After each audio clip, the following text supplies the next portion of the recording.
yesterday, he broadcasted the game against Bourne, where the Harbor Hawks came out victorious by a score of 5-3. And Chris saw a lot of good things happen for this team, including keeping the Bourne Braves to 3 runs, scoring 5 runs themselves. It was a good outing. It really was, especially for a Harbor Hawks team that was in the cellar of the Western Division, going off against the top of the Western Division in the Bourne Braves and avenging those 2 losses earlier in the year. The Harbor Hawks were able to jump ahead early, add insurance on the 9th off of a phenomenal triple from Chris Proctor that would have been a home run here at McKeon Park. So Proctor having himself a great day out there. He had himself a pair of hits, and the Harbor Hawks really needed that insurance run as it got a little dicey in the 9th. Right, and you were talking about a play, that play that Hunter Stovall made to end the game, and I heard your call of it this morning, and I'm sure it was just as exciting as it sounded from the audio of it. The audio doesn't do it justice, Chris. I mean, I've told you, it was a single. It was a bona fide routine single, and Hunter Stovall just swoops in out of nowhere, snares it with a leaf. He didn't have to even lay out for it. He's just got such good instincts out there. He can use his athleticism to rob just casual hits away from guys up the middle. He really is something special at second base and has been fun to watch all season and been fun to watch at the plate too, as he's a slash hitter and can beat out some routine ground balls as well. So, Chris, today the Harbor Hawks take on the Cotuit Cavaliers for the first time all season, and if you're wondering, well, why is this team a third of the way into the season and they only play Cotuit for the first time? Well, it's just how the schedule goes. And today is game 15. That means we're 1/3 of the way through this season, if you could believe it. But here's Cotuit, who took a terrible loss, giving up 13 runs to Orleans last night, looking to rebound against the team in Hyannis that's won 3 out of their last 4. Well, the Firebirds are the hottest team in the Cape. They've won 9 of their last 11 games after starting the season 0-4, so they're a team that really can't be messed with right now. Just hot on the mound. The bats are just flaming hot, and Cotuit was on the wrong end of that last night, as they could only scrape a hit together after the 7th inning and could only muster 4 altogether, the only 2 runs coming off of a home run in the 9th. So the umpires are getting ready for the national anthem on the field. The players aren't quite ready yet, but I'll tell you what, going back on the mound today for Hyannis is M.D. Johnson. We're going to see a whole lot of him, and this is a team that needs, and I say this every game, and we both say this every game, they need starting pitching to go innings. 3 innings is not really cutting it. I know Nick Swan yesterday, who has since been released from the team, pitched well yesterday, but didn't pitch 4 innings. Again, we need pitchers on this team to go 4 innings, and Johnson needs to rebound after a shaky first start. Yeah, he really had trouble with his command, namely only 3 2/3 innings. He walked 7 batters, had a 4-walk inning during that start. It was just really a performance that he needs to build on, and he knows that too. So he'll come out there against the Cavaliers ready to rebound in the biggest rivalry game arguably on the Cape. Absolutely. Well, for today, of course, and arguably of all time. That was a great first pitch. I know if you're watching, you saw it was a great throw from one of the little leaguers here that threw out the first pitch. Wow, that's impressive. But anyways, well, maybe he could pitch for us today. But M.D. Johnson has that ERA over 12, and he'll need to really calm down the bats of Cotuit. They're hitting .272, just 1 tick under Hyannis' batting average of .273. So very good hitting teams, both of these groups. So I expect perhaps a high-scoring game. I mean, the ERAs for both teams are within 10 points of each other. So this should be a tight game. And we might see a couple balls leave the park. Cotuit with 8 home runs already on the season. 2 players with multiple home runs in Cresto and Conine. So they have a lot of pop in the bat when they're able to link barrel to ball. We'll pause for a moment for the national anthem and be back with lineups and the first pitch. As we come together tonight for this contest, we ask you to bless these athletes, keep them safe from injury and harm, instill in them a respect for each other, reward them for their perseverance. Bless all of us tonight, that we may reap the benefits of your graces. Amen. Amen.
Joining the Harbor Hawks on the field tonight. Joining the Harbor Hawks on the field for the national anthem tonight are this week's Harbor Hawks Youth Baseball Clinic campers.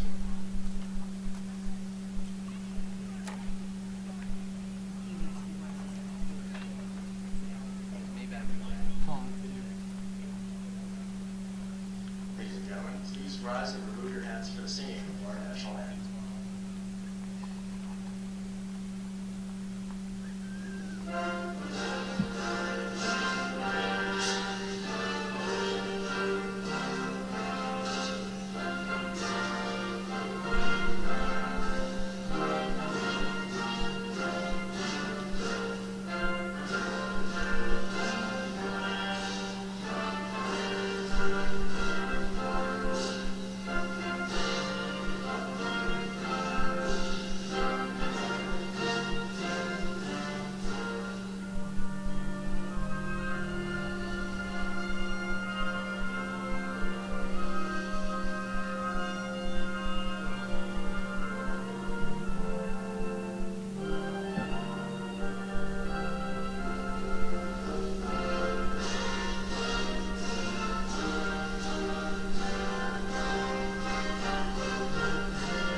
Welcome back inside the booth here at McKeon Park.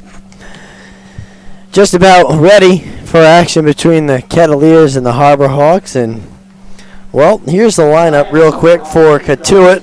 The leadoff hitter is number 9, Griffin Conine. Again, he wears number 9, and he plays right field. Grayson Janista is the number 2 hitter. He plays center today. Brett Kinnaman is the number 3 hitter playing left field. Taryn Vavra, did I say that right? Vavra. Yep, you got it. Is the cleanup hitter in the DH. Chandler Avant is the 5 hitter playing second.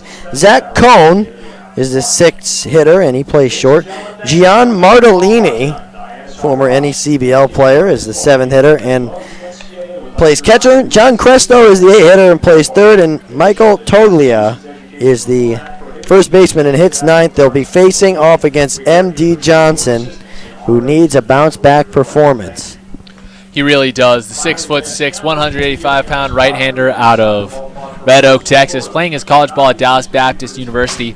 0 for 1 on the season, 12.27 ERA and 3 2/3 innings pitched, and really was just ineffective against Bourne on June 23rd. His only 3 2/3 innings pitched of the season.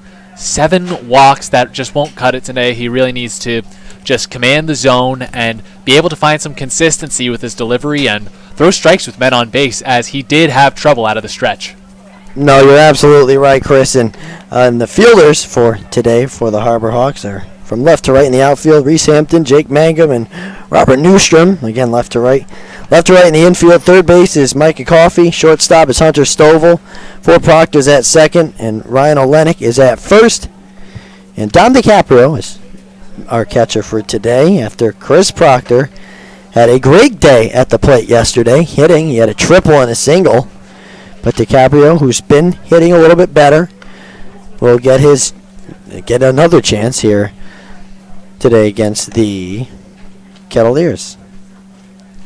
In the biggest rivalry game of the season, Chris, we really can't stress this enough. I've been hearing all season. We had the first game against the Kettleers rained out earlier in the season. It was on Saturday, June 17th. We were supposed to get going against Cotuit for the first time, but that was the second of back-to-back rainouts. So the Harbor Hawks have been chomping at the bit to get at their Barnstable rival, and now here's their chance. Well, the first hitter once again for Cotuit is Griffin Conine, Number 9, Griffin. the right fielder, and he will dig in against Johnson. We are just about ready on a cloudy, it wasn't cloudy all day, but a cloudy Thursday here in Hyannis, and a bit windy. Johnson ready. Takes a long, deep breath, and here we go. Griffin Conine in the lefty batter's box. First pitch is a called strike one, and we are underway. Calling that first strike is Dave Vivieros behind the plate. John Leeds is up the first baseline, and Joe Labella up the third baseline, taking care of the umpiring duties for today. So it'll be an 0-1. Good, always good to start the game off with a strike. And Johnson's 0-1 is a breaking ball, a bit high. 1-1. You know, that was a good curveball. It just was a little bit high. But I like the break on it early on. It's got a good grip on the ball, does Johnson. And the 1-1 is a check swing. Did he go around? I think he did. Yes, he did. It's 1-2. But they don't have the chalk bags behind the mound anymore, or well, like they do in Major League Baseball. And you know, whatever substance is in there helps you get a better grip on the ball. But Johnson doesn't have an issue with it. No, he doesn't. No need for rosin. Pitch is low and away. It's 2-2. Or pine tar, as Michael Pineda used. Yeah, but that's frowned upon. Which is a much stickier substance. 2-2 pitch on the way. Swing and a miss, strike three. And Conine is down swinging. That's a great curveball. And there's one away. Well, it's the Dr. Jekyll, Mr. Hyde kind of complex with M.D. Johnson, as, you know, without runners on base, he's locked in. He has control, he has command, he loves coming out of the windup. But if Cotuit can get on base, that'll be a real test for Johnson, as he needs to work on his delivery from the stretch. We really saw that in his last start. It was completely, like you said, Jekyll and Hyde. It was in the windup, he was outstanding, but in the stretch, it was just a different pitcher altogether, but a good start. And here's Grayson Janista. The two-hitter swings at a breaking ball, and it's 0-1. The breaking ball looks great early on.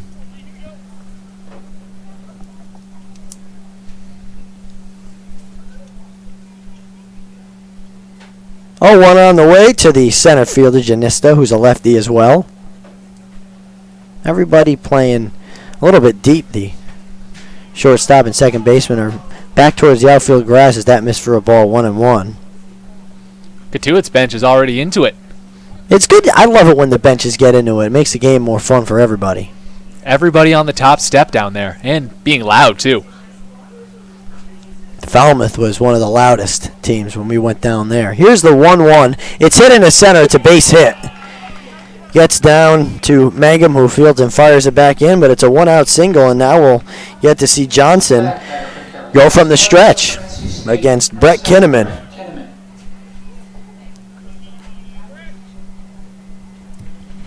You got to wonder if Johnson's been working on some things, you know, with Coach Korn. You honestly couldn't have a better pitching coach in this league to work with Coach Korn with just a myriad of experience. So here's the first pitch from the stretch, and that just misses outside. Good pitch. Good first pitch for the at-bat, but it's 1-0. Just after 6 o'clock, we're underway in the top of the first. Cotuit and Hyannis throw over to check on Janista to Olenek. But it's still comfortable outside.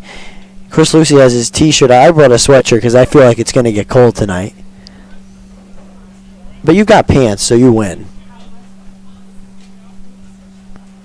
1-0 count, and that's a curveball that was left a bit high, and it's 2-0.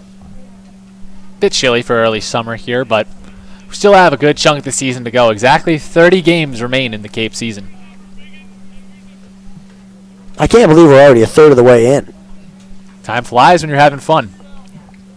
2-0 the count to Kinnaman. They'll throw over to get Janista back to first.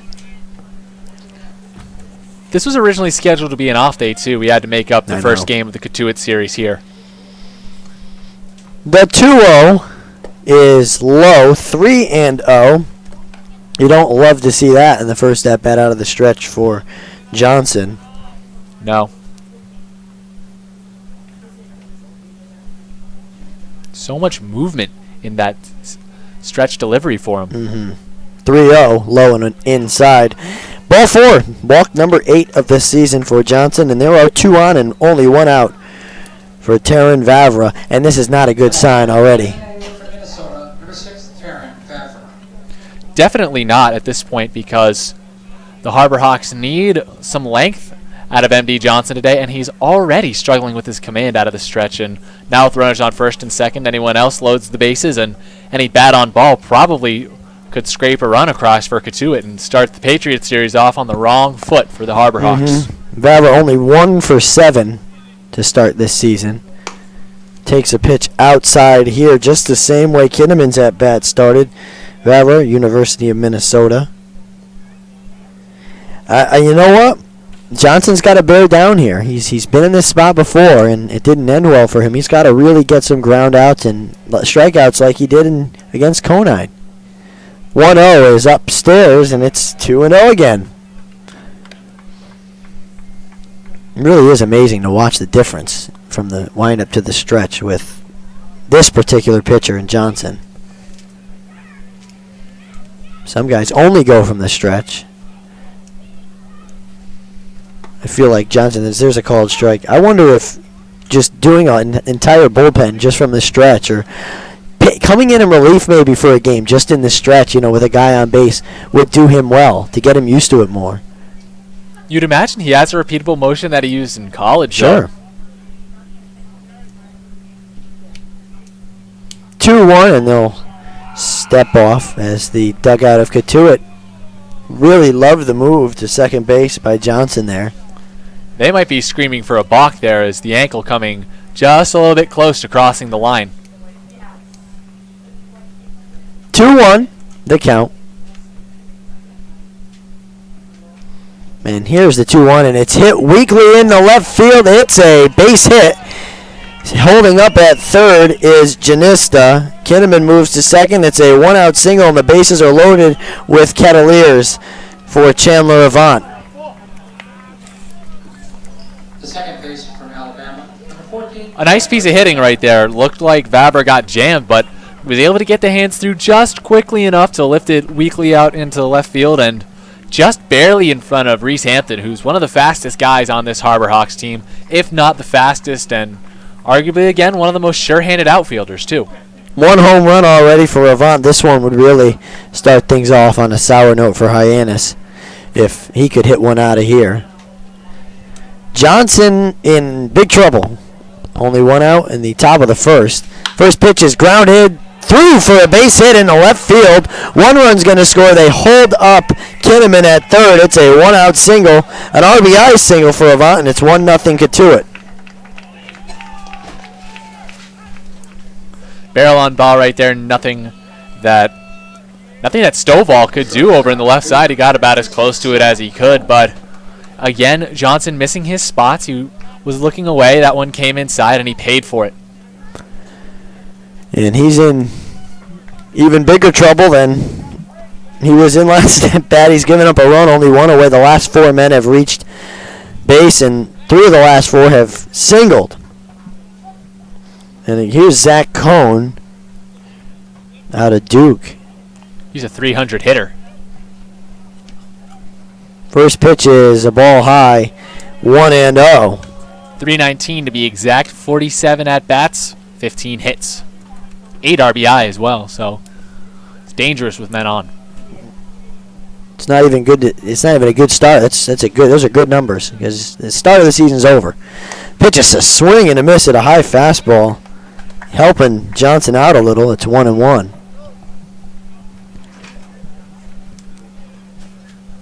Cohn is amongst friends here, though, out of Duke. He has a teammate from Duke who led off, Griffin Conine, and then another Harbor Hawk from Duke and Chris Proctor. 1-1 the count. Johnson ready, and the pitch is a swing and a miss at the slider, and it's 1-2. That's a good pitch.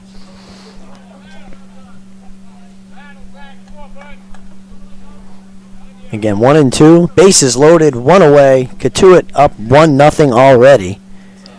And M.D. Johnson in some big trouble. Could not have gotten himself in a worse spot to start things off in this game. Another pair of walks to his record. Pitch is golfed into center field, bouncing in front of Mangum for a base hit, and everybody moves up another base. It's the fourth single of the inning by Cotuit. Now they lead 2-0 as Kinnaman scores. Vavra moves to third, and Avant moves to second on the RBI single for Cone. And that will bring out pitching coach Ray Korn, because he's not liking what he sees already. Leaving pitches out over the middle. Missing spots is Johnson. It's not a good start. It really isn't, and the Harbor Hawks need him to at least get out of this inning. Nobody warming up in the bullpen yet, but you can expect that because Hyannis' bullpen is a little bit taxed at the moment. They used their newcomer Chase Haney last night for excess of 2 innings. He's not available tonight. Ethan Larison is a possibility, but Christian Tripp was exhausted last night as well. Had a long bottom of the 9th out in Bourne. So right now, MD Johnson has command of this game. He really needs to get outs. He needs to take back command, is exactly right, because he needs to go innings. And it's getting to the point where the coaching staff's just going to say, no matter how many runs you give up, you're going to have to go 4 today, because his bullpen can't handle it. No bullpen can handle that. First pitch is way inside to Gian Martellini, and it's 1-0. Martellini hitting .222 so far, just 4 for 18.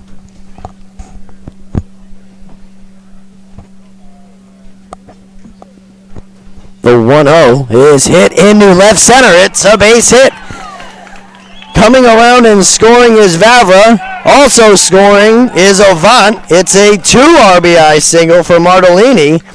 The 4th base hit in a row by Cotuit. And now they lead 4-0 in the top of the first. 2 batters away from batting around as well. MD Johnson just struggling out of the gate.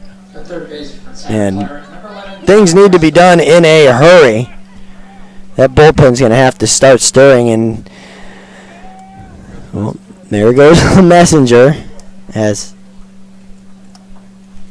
our good friend Matt says, who did play-by-play last home game for a half inning. Here's the first pitch to John Cresto. He swung through one there. It's 0-1. Johnson is already off to a nightmare start. 5 hits already allowed in the first inning, and only 1 out still. And he's coming up against Cresto, batting .354 and 48 at-bats so far this year. They've got guys warming up already. That pitch in the dirt, it's 1-1. Now let's see who that is. It's somebody with high socks. Might be Larison. But Larison doesn't usually wear those socks. No, he has stirrups. That's not Larison. Possibly Barlow. Well, Barlow is a lefty, so it can't be him. The 1-1 is outside 2-1, meanwhile, at the game. But it is a righty, and the first number on his jersey is a 2. So that narrows it down just a little bit. Could be Connor Green. He's a righty. Where's number 24? Where's high socks? That could be him. This one, a broken bat pop-up to shallow left. Stovall over, makes the play. They call an infield fly. That's the second out of the inning, finally, and it brings up Michael Toglia, who is the 9th man of the order. He probably didn't expect to hit this inning. No, and of all the people you'd expect to actually put wood on the ball, it'd be John Cresto, as he's been hot all year and was the only guy to plate runs for the Cotuit Kettleers last night. He blasted that 2-run homer in the 9th to at least make it a game between Orleans and Cotuit. It was 13-2 at the end, but looks like Cotuit is on the offensive attack in this one. Here's Toglia. He's the first baseman today, and he takes a first pitch ball inside. It got away from DiCaprio. Not far enough for anybody to advance. They count 1-0.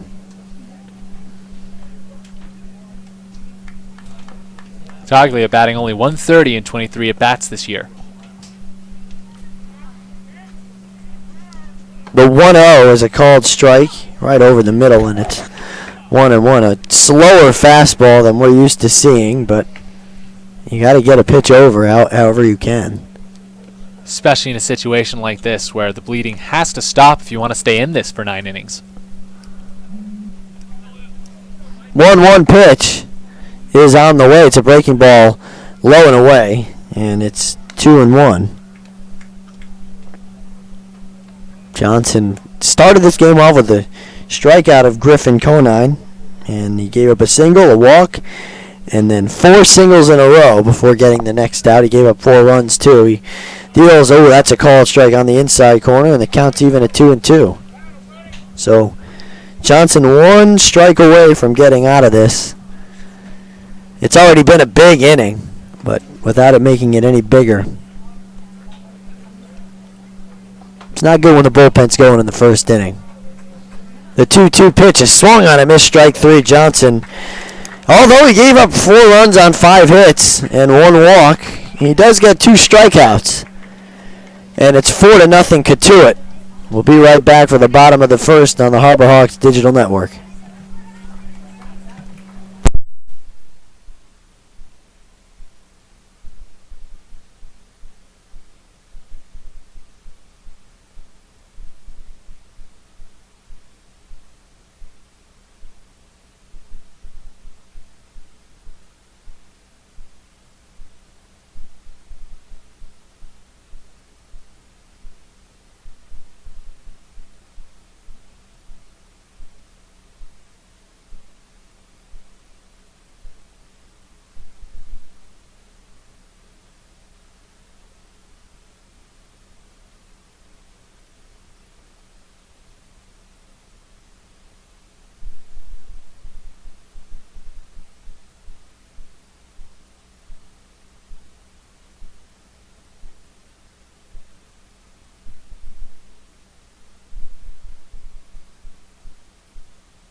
sounded like a computer. My bad there. That was No, just it was little, fun. little noise from the old computer. The 2-2 pitch again from Scott is grounded towards third, and it's foul because Mangum is sitting on home plate as he fouled it off his leg again, and it's still 2-2. He's trying to shake it off as the trainer is waiting to see if he needs some help. He'll just try to walk it off. Took a tough one out there. He's still doubled over. And the ball boy goes and helps out Mangum and brings him some baseballs. Trainer and Coach Gassman will talk to him. He fouled it, looks like, right off the tip of his left foot. And those sting. They do, and there's a lot of nerves out on your feet, especially around the toes. So probably okay, but just reeling because it ain't easy to take one off there. However, Mangum is tough as they come. You know what, you go back, you get a hit, you score a run, you come back in the dugout, and they put on, I don't know, they ice it or they give you spray or some kind of substance like that, spray or icy hot, or he'll numb it right away, he'll be fine. Throw some dirt on it and play ball. That's how he learned to play the game up at Mississippi State, where he plays his college ball, going back for his senior year despite being drafted by another pinstriped team that we've come to know and love. 2-2 again is inside. It's a full count. And you know what, Chris? I think it speaks to how much Mangum wants that degree. He wants the degree, and he's not going to stop until he gets it. I think that's a good move for him. I think he wants a win in the Super Regionals. This one fouled off first base side. You know that. He told you that. That's certainly first on his list, and that's probably one of the big reasons he wanted to go back to school as a senior. Might need a new bat as well. Looks like he got a big crack in it as he sent it foul. That's all right. He could just give it up here and add it to the collection. Your foul ball collection is minimal. Wow, here we go. I know. I need one. Need one of those, but you have the bats. I have albeit more they're broken bats than foul balls. One broken bat. Let's not overplay anything here. We're talking I have like two in my car. Well, one from last year. True. Don't, and it's a handle. You call that a bat? It's a handle of a bat. That's an arm of your rocking chair, though. Maybe that is an a little arm, nub. exactly. Well, we're still in the first batter of the bottom of the first. As that one is foul tipped right off of some part of Martellini, and now he's shaken up. But well, I'll tell you what, this at bat has been a painful one for everybody. Probably not as painful as sitting on what will be your rocking chair of broken bats. Because there'll be some splinters on that thing.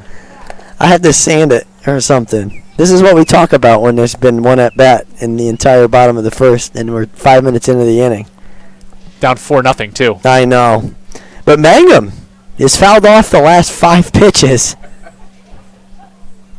He has. It's been incredible. Well, let's see if he can do something with it this time. It's 3-2. The pitch is hit into right field. It backs up Conine. He's going to make the play for the first out, and both benches are very excited that something happened there, especially the Cotuit bench, and there's one away for Reese Hampton. That was a great at-bat by both pitcher and batter. I mean, they were doing the dance for a while there. Mangum just fouling off pitch after pitch. He got good wood on one. Broke a little wood while he was up there as well, but just right at Conine. Brings up Reese Hampton. Plays left field today. He hits from the right side for at least this at-bat and takes a breaking ball called strike one from Scott. And it's 0-1 now. Hampton hitting over 400 still with 24 hits to lead the Harbor Hawks. Swing and a foul tip. And it's 0-2. I mean, 24 hits is impressive.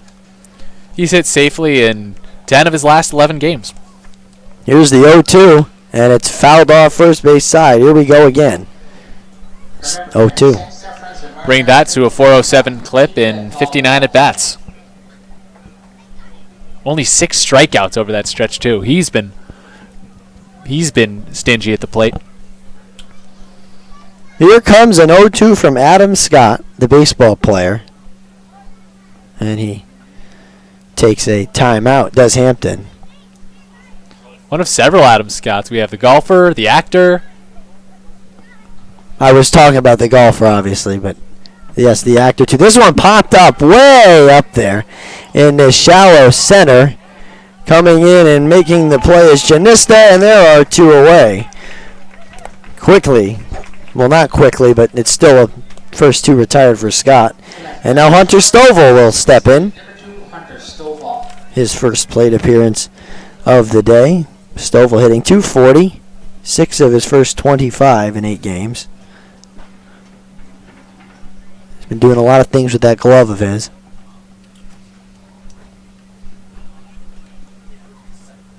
Takes a first pitch and hits it in the center for a base hit. That's hit number 7. And it's a 2-out single to break the zeros across the board for Hyannis here. And with 2 away and 1 on, it brings up Micah Coffey with a chance to get a rally going. Well, Hyannis already off to a hotter start to this game than Cotuit was to their game yesterday. It took them till the 7th inning to get a hit yesterday, although the bats have come alive early for the Kettleers. They had to make up for lost time, I guess. I mean, to be no hit until the 7th in this league is pretty incredible. There's a call strike 1 to Coffey, the third baseman, and it's 0-1. To win 9 of 11 games in this league is pretty incredible. Orleans really making a case And so far. They're beating everybody badly. Here's an 0-1 from Scott, and it's lined off the glove of Cresto and into left field for a single. So 2 base hits in a row, put 2 on and 1 in scoring position with 2 away for the Harbor Hawks with Robert Newstrom up. Chalk that up as Coffey's 11th hit in 34 at-bats this year. Coffey's been playing well. He's been getting hits at good times. And here's Newstrom, who's hitting .333 on the season with a chance to drive in a run and really give the Harbor Hawks something to look forward to for the rest of this game. Only Harbor Hawk with multiple homers, while the Kettleers have 2 players with multiple homers. First pitch is a ball away and probably low too. It's 1-0. Well, Chris, center field is pretty deep out there. By all estimates, I'd say it's around 360, 324 out to left, but 318 in right. That's a sandbox for a guy like Newstrom. See if he could make use of it. Here, it's 1-0. The pitch is a high fastball, swing and a miss, and it's 1-1. Trying to pull that one. He tried to pull it right over that 332 in right center.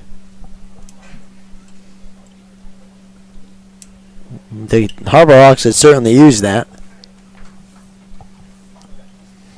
So it's 1-1 to the lefty Newstrom, and the pitch is popped up foul. It should get out of play, and it will. Right into the stands, and it nearly hit somebody, but everybody's safe, and the kids are on it.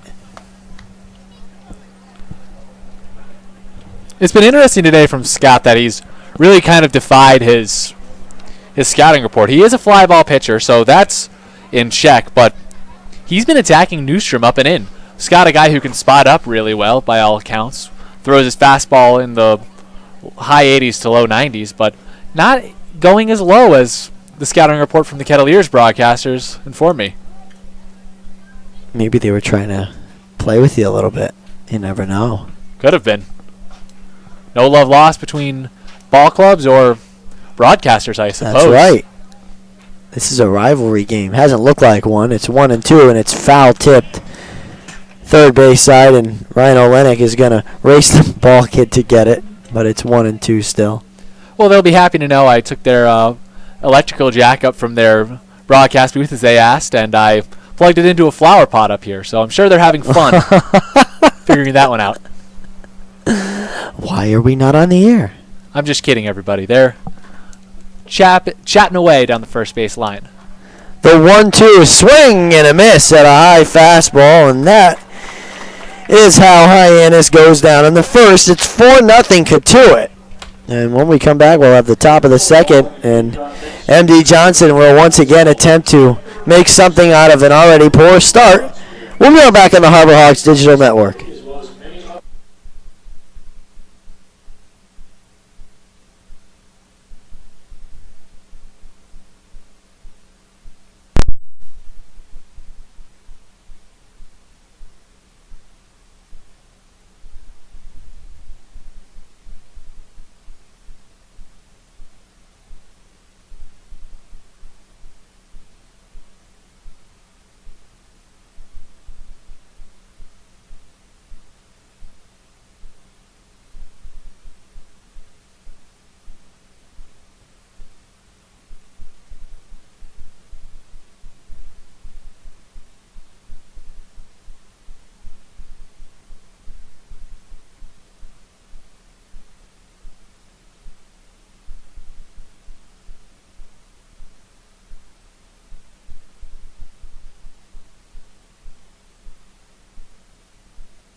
Yeah, it's been a tough stretch for Barlow so far. Here's the 2-1. It bounces off home plate and off the net, and now the count is 3-1. And Barlow again struggling to get ahead in counts. Hopefully he can battle back here and give the team a good inning or so. Here's the 3-1. It's popped up into foul territory. It looks like it's going to get out of play. No, it stays in play, and making the catch at first is Olenek for the first out. Looks like we have a defensive switch I that guess so. slipped under the radar. That's Cole Murphy out there. Wow. He slid under everybody's radar. And he's looking for a substance-filled game, is Murphy, so maybe he'll get an at-bat here. He's looking for his first hit. So anyways, I got to give Murphy the credit. It's still an F3. And it's John Cresto due up. And he takes a called strike 1.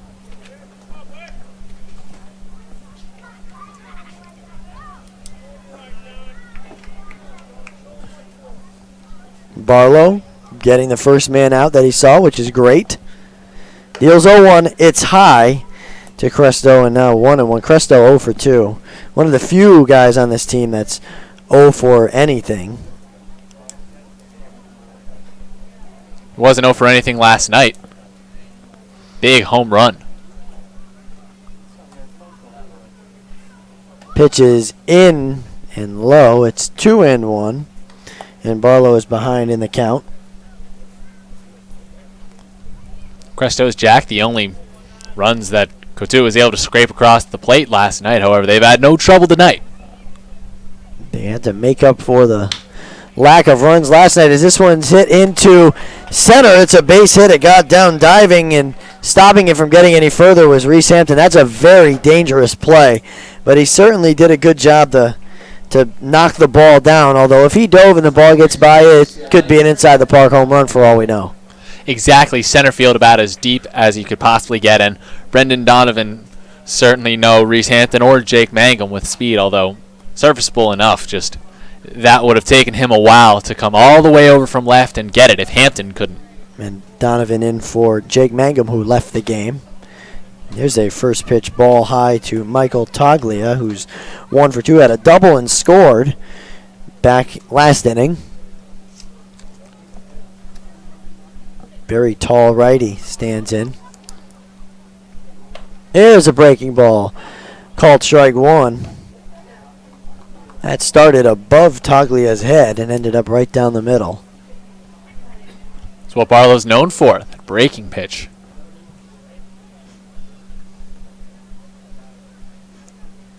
There's another breaking pitch. And it's 1-2. What a pitch. It just loops right at 12-6 curveball. Special pitch. The 1-2 is low. That curveball looks like he's got that sticky stuff known as that substance known as pine tar on his hands, but of course you can't wear pine tar on your hands, as we've come to know in Major League Baseball. Nope. I would throw it again if I were him with a 2-2 count. He does throw it again. That time it missed. It didn't break enough, and the count runs full.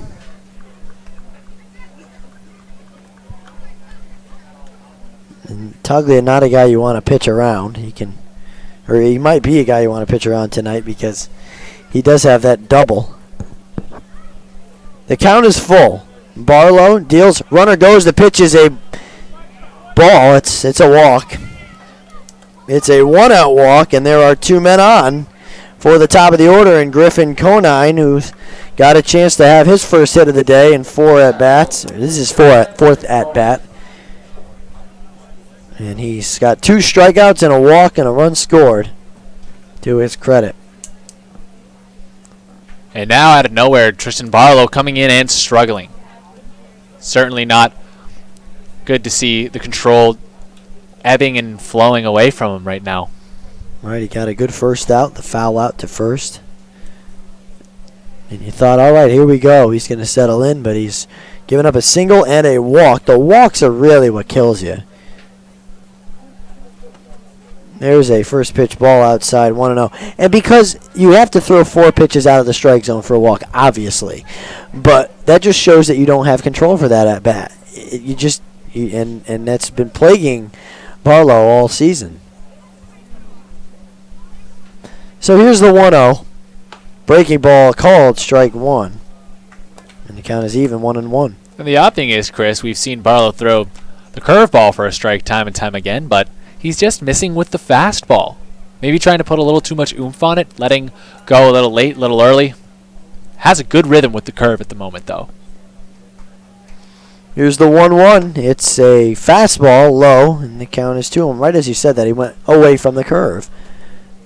The curve's been really working, though. They can't all be curves, though, despite the fact he has a lefty at the plate, so breaking away from him. 7-1 Cotuit over Hyannis here in the top of the 5th with 1 out, 2 on. There's the breaking ball. It's a called strike again. And now the count is 2-2. This is a big pitch right now for Barlow. Not even in the game. The score is 7-1. It's a blowout right now. But for Barlow, he needs a strikeout here or a ground ball.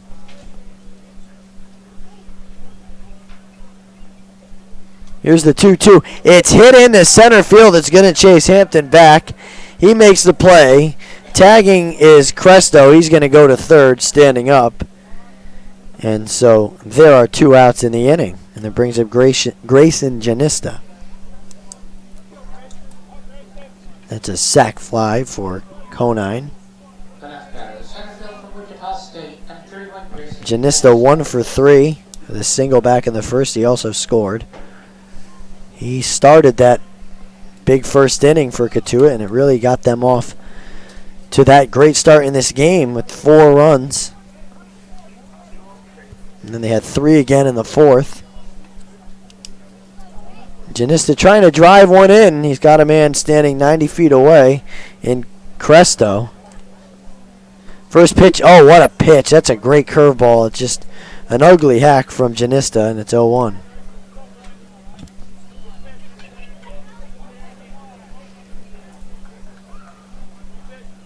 Barlow with a big chance just to shut the door and salvage what he can. The 0-1. Oh, another wild swing by Janista, and it's 0-2. And Janista better put more of that sticky substance pine tar on his hands if he doesn't want to lose the bat on the next swing. Because I'll tell you what, the swings, I mean, that pitch was way out of the zone, but it was just a great curve. Yeah, it really had Janista fooled, which is surprising. You fool me one time, shame on you. That's shame on Janista right there, going down twice to the same pitch. Pitch is called strike 3. And Janista had no chance that at bat. He really had nothing. And it's a looking strike 3, and that's how Cotuit goes down in the top of the 5th. They don't get a run. They had a hit and a couple of men left on. We go to the bottom of the 5th. We're halfway through. Chris Lucy has play-by-play when we come back on the Harbor Hawks Digital Network.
Welcome back on the Hyannis Harbor Hawks Digital Network. Chris Lucy joining you, and rejoining us for another inning of work is Adam Scott. The righty for the Kettleers, squaring up and throwing a first pitch to Reed Leonard, who hacks and sends it foul down the first base line. Hyannis down 7-1 in Game 1 of the Patriot Series here in McKeon Park. And the 0-1 from Scott. Low in the dirt. Fastball misses, count 1-1. Leonard, 0 for 1 on the day, grounded out to third base in the second inning. The 1-1.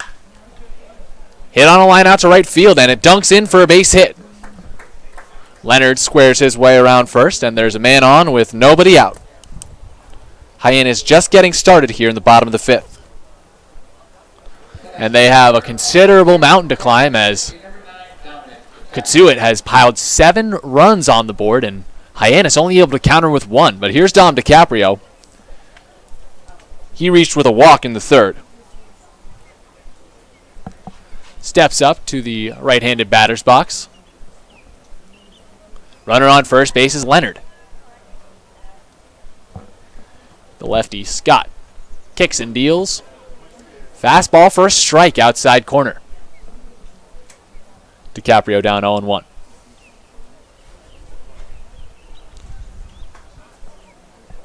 So Hyannis is 3-2 in their last 5 games, but still reeling right now as they had a big win last night and are just struggling to get anything going here against the Kettleers, as the 0-1 is a changeup that's hacked on and missed for strike 2.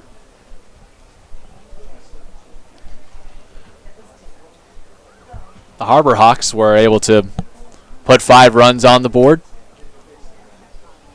in the Bourne win last night, but again, just struggling to scrape runs across here. The 0-2. Slapped foul behind home, and mainly that's because Scott has just been excellent out there today. The lefty for Cotuit.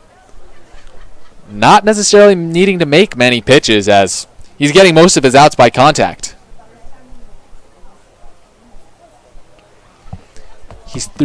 He's through 4 innings, and he's only needed 2 strikeouts to get that done. Runner on first base is Leonard, and the 0-2. In the dirt. Count 1-2. Infield playing straight away. Outfield likewise. Center fielder Janista, a little bit deeper than others because has the deepest part of the ballpark to cover. 360 out to dead center field by all estimates. The 1-2. Breaking pitch just misses. Count 2-2. Fooled DiCaprio a little bit. He jumped out of the way thinking it would hit him, but it broke over the plate a little bit low. Now he squares up the 2-2. The lefty sets, deals to the righty. Pitch that's in on the hands and hit through the hole on the right side for a base hit. DiCaprio stops at first. Reed Leonard stops at second, and they're 2 aboard with nobody out. Hyannis down 7-1, but trying to get some offense going here in the bottom of the fifth. And here's Brendan Donovan. Donovan, a defensive replacement. He moved Reese Hampton over to center field after Jake Mangum came out. The starting center fielder today leaving after taking a foul ball off the foot earlier in the game. He came back to the plate to his credit and was able to scrape together a single, but still with a protective cover over his front toe. Now Donovan's in the left-handed batter's box. Runners on first and second, and fouls one off a pole behind home plate for strike 1. Rattler like that, you couldn't expect again in a million times, even if he tried. Now he squares up the 0-1. Scott to the set. Lefty on lefty. Here's the pitch. Wave and a miss on a breaking pitch out of the zone. 0-2 count now. Hyannis down 7-1 as my color partner Chris Walker joins me in the booth again. Lights starting to take effect here in McKeon Park. It's been gray for most of today, so never any real need for them. And the 0-2 is slapped foul behind home. Count remains 0-2. Chris, I was just out there. There were no foul balls hit, of course, was how I was out there. I get back in here, they hit a foul ball right where I could have gotten one. Karma's just been following you around. I don't know what it is, but you've been asking for a can't- foul ball all season, and they just don't. They're not falling your way. No, they will not fall my way. It's really annoying. Hasn't been falling Hyannis' way today either. They're down 7-1. Runners on first and second, however, they're threatening, and the 0-2 is way outside from the lefty Scott. Count 1-2 as someone's getting loose in the bullpen. This looks like a righty. Donovan stands in the lefty batter's box, fighting off that 1-2 count, trying to help Hyannis get their offense kick-started, and waves at strike 3 over the outside corner. Nasty little breaking pitch from Scott, and there's one away. Well, Scott needed to settle in after giving up, allowing the first 2 men on base. But he's still not out of the woods yet. But he's gone a pretty good distance in this game, and with the 4 1/3, I mean it's only 4 1/3, but for the Cape, I should say, this league, that's a lot. Now Reese Hampton steps up, 0 for 2 today, but still reached in the third on an E4. Driving in a run as well, credited for the RBI, the only run the Harbor Hawks have today. And the first pitch is high and outside for ball 1. Hampton trying things out in the right-handed batter's box. He's been hitting from both sides of the plate this year. Steps up to the righty batter's box against the lefty with runners on first and second. The 1-0. Hit on a line out to center field. Janista coming over towards the gap. He can't get there in time. That dunks in for a base hit, and the bases are loaded with only 1 out. Well, Hampton's doing what he does best, and that's getting hits and getting them in times when you need them. And Scott is definitely tired. They need to really get the bullpen going, but this is not the part of the lineup you want to mess around with either for Hyannis, with Stovall and Coffey and Newstrom all due up next. So, I mean, if the Harbor Hawks can have a good inning here and score 3 or 4, they're right back in this. Hunter Stovall in the midst of a good game, 1 for 2, although he did ground into that 6-4-3 double play in the third. He steps up in the right-handed batter's box. Bases loaded. Hyannis down 7-1, trying to take some roll back in this game, and he hits it over to the right side. Diving stop by Avant, and the throw is wide as Leonard comes in to score. Another run coming in, and Don DiCaprio, and the throw going out of play, advancing Hunter Stovall for free, and Reese Hampton moving over to third base. Hyannis putting another 2 runs on the board. It's now 7-3. Well, Chris, we'll see how they score that. I would imagine it would be a single and then an error that scored DiCaprio, but I'm wrong every time, so we'll just see. But either way, it's 2 runs for the Harbor Hawks, and they needed that badly. Now they're back in this ball game, and 2 on and only 1 out, and they're both in scoring position for Micah Coffey, who's already 1 for 2 today. Exactly, and Chad Gaspin trying to stack his speed at the top of the lineup today. They went for it in the middle of the lineup yesterday. And although it didn't work out up till now it's starting to get rolling. And Micah Coffey, standing in the left-handed batter's box, takes low and away for ball 1 from the lefty Scott. Starting to get his feathers ruffled a little bit here. Okay, so they, on the play from Stovall, call it a base hit, an error on the throw, and it's an RBI for Stovall, so make that an RBI base hit, bringing him to 2 for 3 on the day, and now there's a conference at the mound. In comes a new pitcher for the Kettleers. That'll be it for Scott.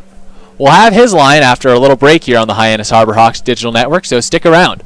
Hyannis starting to chip away here. It's 7-3. Come back for more in just a second.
Welcome back here on the Hyannis Harborhawks Digital Network. Adam Scott is out, and in comes Chase Cohen.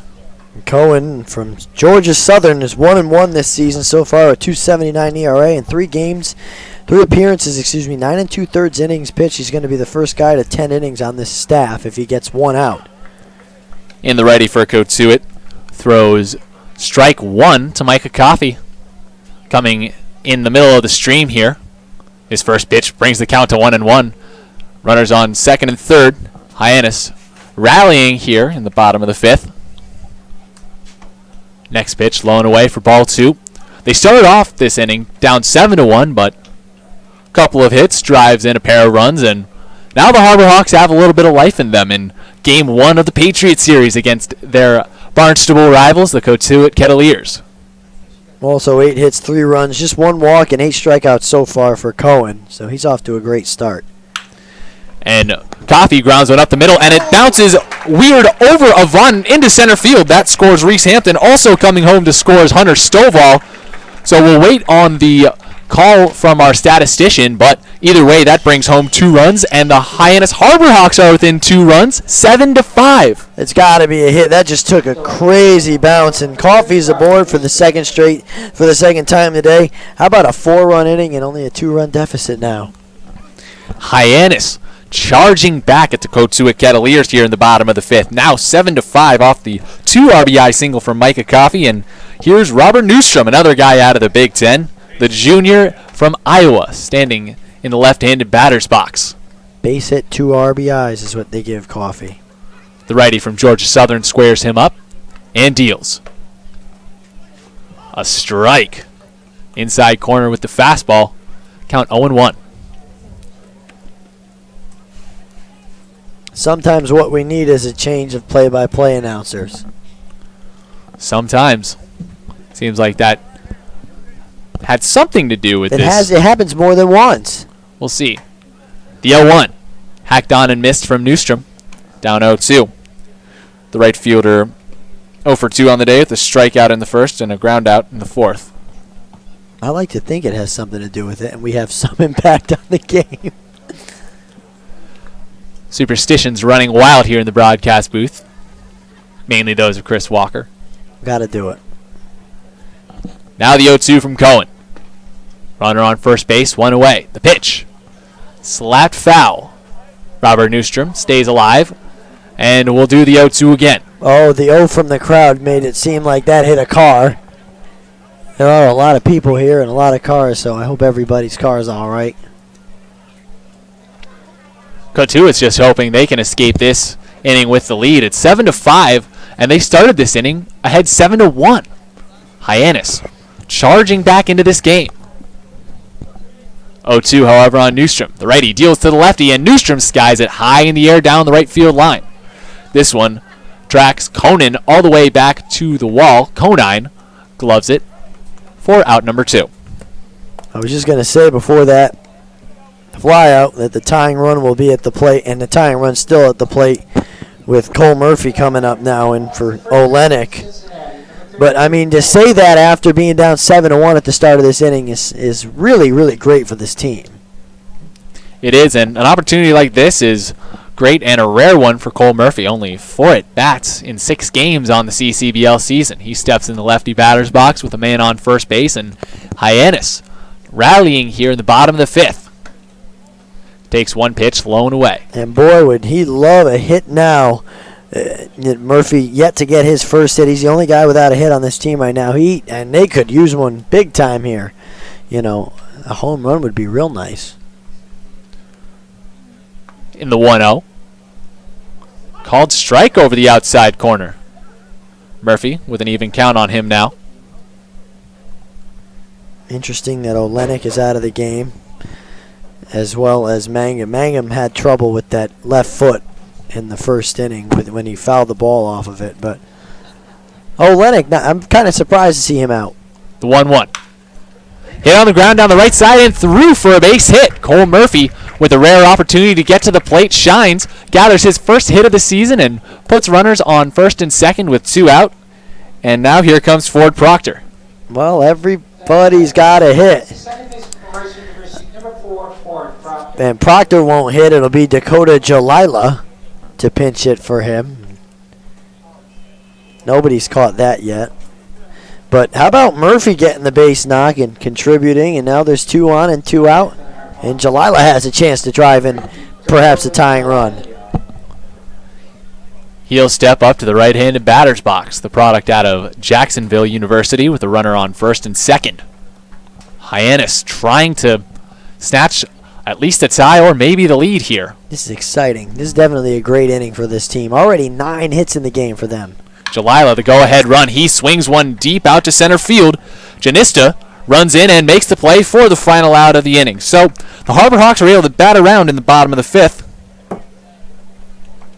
On 6 hits, they plate 5 runs, and now that brings us into the top of the 6th.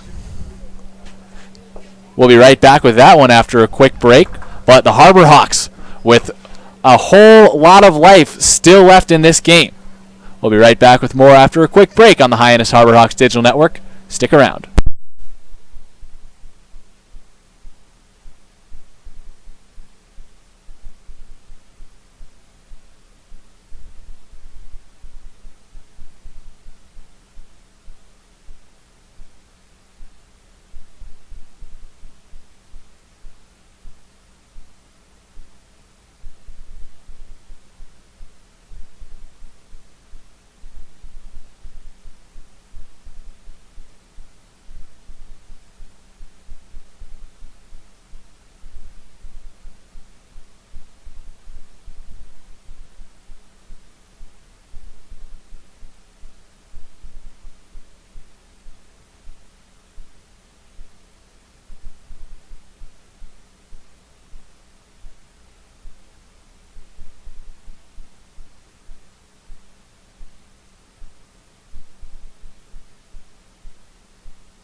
We're back. The 6th inning for Cotuit. The left field from NC State, 7. We're back on the Hyannis Harbor Hawks Digital Network. Chris Lucy joining you here from the booth, where Hyannis is bringing itself back into this game. They started the bottom of the 5th down 7-1, and it's now 7-5, putting up 4 runs in the bottom half of the inning. And now Tristan Barlow's back out for the top half of the 6th, starting things off against a junior from NC State, Brett Kinneman. First pitch in the dirt, ball 1. You know, Chris, is going to be big for the Harbor Hawks. They need a clean inning here, a big shutdown inning from Barlow. And they need to keep this at a 2-run deficit because they're right back into this game, and they're certainly within striking distance. The 1-0 from Barlow. Breaking ball, high and tight. Count now 2-0. Lefty squaring up a lefty. Nobody on, nobody out. Hyannis on top, 7-5. Hyannis down 7-5, but again, jumping back into this thing in the latter half of the previous inning as ball 3 floats in over the outside corner low. Kinneman's 1 for 2 today, had a single and a walk. Ground out to his name as well. Lefty Barlow deals. Ball 4. That puts Kinneman on base with a free pass to get things started in the 6th. Brings up Taryn Vavra, junior out of Minnesota. Well, Chris, if I were Coach Ray Corn, I would have said to Barlow before this inning, I'm asking you very, very nicely, please don't walk the leadoff man. Please, I'm begging you. And he walks the leadoff man. And it's just not a good start when you walk the leadoff man ever. You must not have said please. Now the MSU Bulldog squares up the Minnesota Golden Gopher and throws low and away. Count 1-0 on Vavra. No, sometimes the please makes a difference. Kill him with kindness. And the Harbor Hawks were getting killed going into the bottom half of the 5th, but 4 runs later, it's now 7-5. Still down, but definitely not out against the Cavaliers. No, and they need to have they need to not let a run up here. The 1-0. Oh, wow. Sails in and almost nails Vavra in the head. Luckily for him, he's able to get out of the way. Runner advances. Kinnaman now on second base, and everybody's okay, but the wild pitch on Barlow puts a runner in scoring position with nobody out. Well, that's as wild of a pitch as I've seen. And here comes Coach Raycorn. Maybe now he'll ask him, please, to stop walking batters. He'll have to, and if he doesn't get what he wants, Coach Gassman will come out after him and ask nicely for the ball, as well as Barlow starting to get a little bit wild here as another pitcher is warming up in the Harbor Hawks bullpen. That's a righty. And he didn't allow a run last inning, which is a great sign. But he's starting off, a bit poorly here. He walked the leadoff guy. He's in danger of walking another guy down 2-0. And it's just coming to the part of the order that everybody's getting hits. Everybody's got hits in the middle of the order of this Cotuit team. And you don't want to fall behind any more than you are because you just clawed your way back from down 6. Now you're down 2. You need to hold the team where they are. Raycorn now coming off the mound. Barlow alone to get back to his work. Favre still in there. Count 2-0, runner on second base, advanced on the wild pitch. Kinnaman taking a 2-step lead. And Vavra squares around a bunt and flips a fastball back, brings the count to 2-1. Good start after the mound visit. Maybe he did ask, please. Now he's throwing strikes. Throwing gas as well. That one having a little bit more giddy up on it than we've seen so far out of Barlow. The lefty squares up the lefty again. Runner on second, 2-1 count. The pitch. In the dirt in front of home plate, Dom DiCaprio keeps it off his chest and has to venture over towards the first base line to grab it, but the runner on second base stays put. Oh, if I were DiCaprio, I would have checked down the line. It looked like he never took the bunt back. I wish he would have checked it down the line, but it's 3-1 nonetheless. And now Barlow comes to the set again, trying to defend only a 2-run deficit. And the next pitch rides high in sight for ball 4. Favre squaring around for a bunt, but sucking it back. No need to touch that one. Well, 2 walks to start the inning, and the second one for Vavra in the game. He's 2 for 2. He's had a good day, and they're going to go out and meet at the mound. Cole Murphy's out to talk to Barlow, almost as if to say, your night's over already, but Coach Gassman doesn't come out and make any changes, but now Coach Polk is going to come out to talk. Coach Polk, the long-tenured head man down at Mississippi State. Big reason that Mississippi State junior Barlow and his other 2 teammates from Mississippi State and Hunter Stovall and Jake Mangum are out here, but he's come up to the mound to take the lefty out of the game. We'll have more on the pitching change when we get back. Hyannis down 7-5, but in danger possibly of eliminating some progress they made in the bottom of the 5th when they charged back from a 7-1 deficit. We'll be right back with more on the pitching change when we return.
Back on the Hyannis Harbor Hawks Digital Network, Ethan Larison coming in relief for Barlow here in the top of the sixth. Hyannis down 7-5.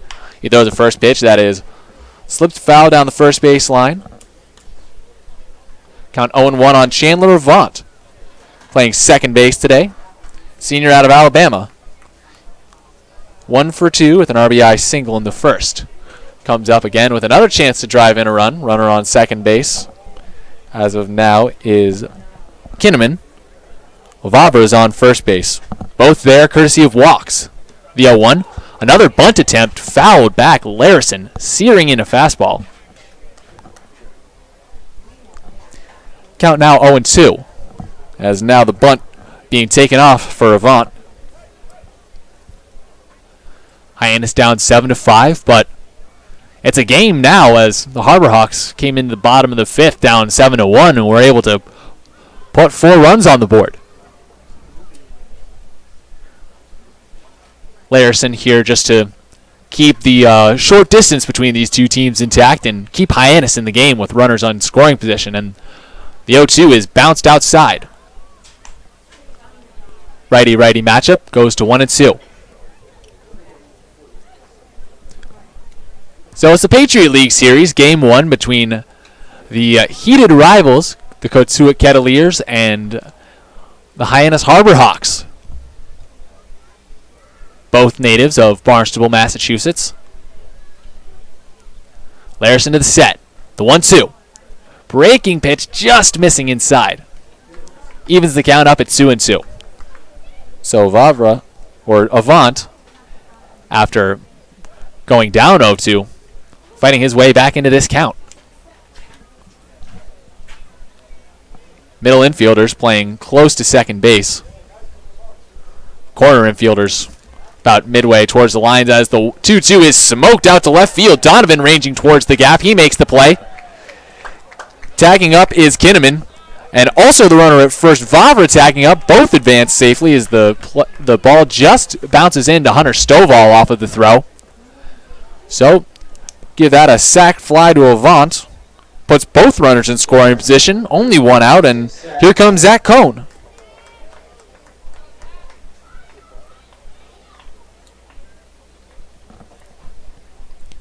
The junior out of Duke is 1 for 3 today with an RBI single in the first.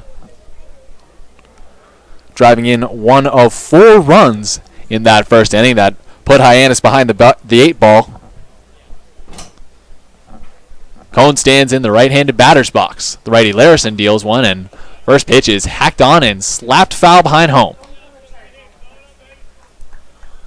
Cole Murphy ranges in from his place at first base, flips it to a Cotuit Kettleer ball boy. Runners on second and third. Lights are on here in McKeon Park. It's been cloudy and gray for the most part in this game, although the sun did come out in spurts today. That's New England weather for you, folks. Thank you for tuning in all across the country to listen to these Harbor Hawks as the 0-1 is bunted high in the air. Dom DiCaprio kicks his helmet as he ranges over down the first base foul line, but makes the play. Staying upright as well. Now there are 2 away, and John Martellini steps up again. The catcher out of Boston College going into his junior year, also 1 for 3. His single in the first, a 2 RBI knock.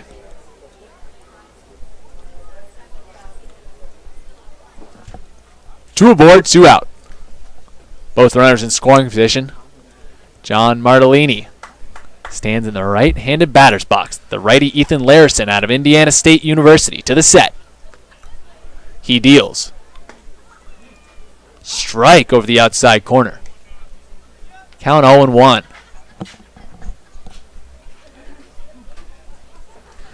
Ethan Larison out there sharing the field with another big fan of Indiana State.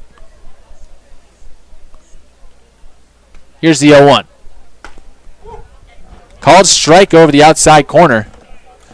Count 0-2. That big fan is Jan Volk, who not only is the main photographer of the day, but is the retired general manager of the Boston Celtics that drafted another Indiana State alum in Larry Bird back in the 1980s. Now the 0-2 from Larison. Bouncer in the dirt. Count 1-2. Larison in a big spot here. Runners in scoring position with 2 down. Hyannis trying to stay in this game. It's 7-5 Cotuit at the moment. But the Harbor Hawks beating down the Kettleers' door. 1-2. Hit on the ground towards the right side. Coffey dives. Stovall dives, but neither of them can get to the ball. It goes into the gap, and now a play at the plate is not in time. The run comes in to score. There's 2 runs that have crossed the plate here, and now Martellini gets all the way down to second base, and Cotuit jumps ahead 9-5.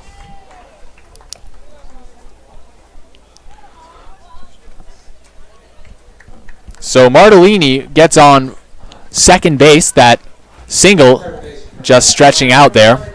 However, another 2 RBI knock for the Boston College catcher, and Cotuit again leads by 4 runs. Here comes John Cresto, junior out of Santa Clara.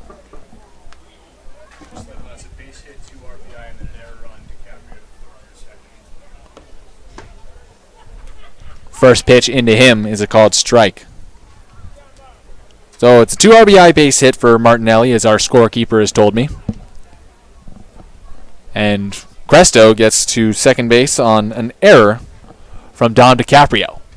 The 0-1. Breaking pitch, outside corner. Another called strike. So Larison again with 2 strikes. Almost was able to get Martinelli, as he had 2 strikes on him as well, but Martinelli able to send one out into left field. Plate 2 runs and put Hyannis back 4 once again. It's now 9-5 Kettleers here at McKeon Park in the top of the 6th. The 0-2. Low and away. Count 1-2. The straight ball from Larison just misses.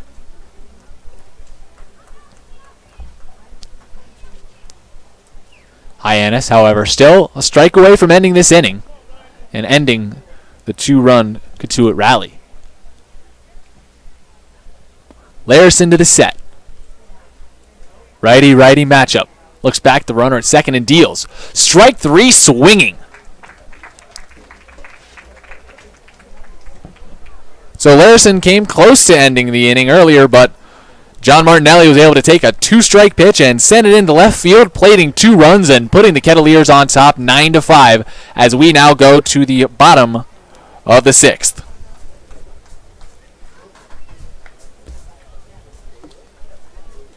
Reed Leonard, Dom DiCaprio, and Brendan Donovan due up when we get back on the Hyannis Harbor Hawks Digital Network.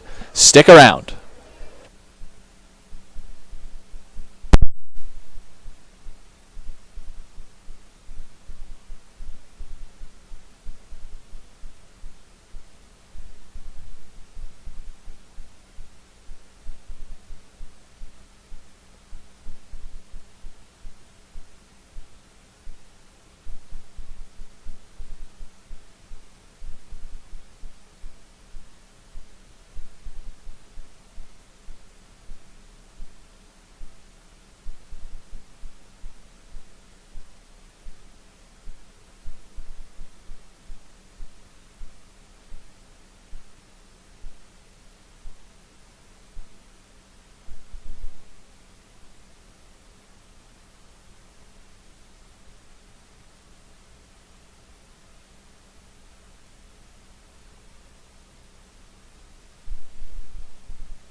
Welcome back on the Hyannis Harbor Hawks Digital Network. Chris Lucy coming to you live from McKeon Park, where Reed Leonard steps up to the dish, trying to get the Hyannis momentum back. They lost it a little bit in the top half of the 6th, surrendering another 2 runs to again fall behind by 4 to the Kettleers, 9-5. Leonard at the right-hand side of the plate takes a first pitch low and away from Cohen. Chase Cohen out of Georgia Southern University behind 0-1. Cohen was able to bail the Kettleers out of trouble in the bottom of the fifth, where the Harbor Hawks put 4 runs on the board and brought it to a 7-5 game. But again, those 2 runs in the top half of the inning putting the Harbor Hawks back right to square one as the 1-0 comes high and outside for ball 2.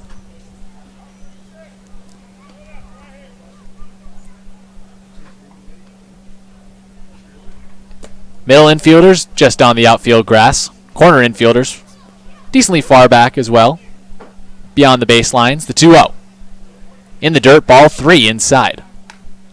Lights are on here at McKeon Park. Hyannis down 9-5 in the bottom of the 6th. It's been an eventful start to the Patriot Series out here. Here's the 3-0. Called strike over the inside corner. Leonard still ahead in the count, however, 3-1. And the Patriot Series, just a little tradition that started between these two teams, both natives of Barnstable, Massachusetts. It all got underway in 2004.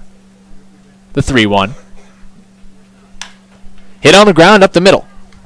Avant ranges up towards the hole, backhands, fires over to first base for out number 1. Reed Leonard, the first casualty of the 6th. Brings up Dom DiCaprio,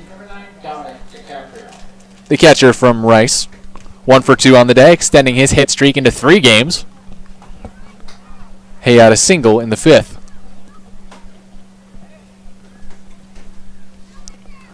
He steps up to the right-hand side of the plate with nobody on and 1 man down. Chase Cohen on the mound. The righty kicks and deals. Curveball for a strike over the outside corner.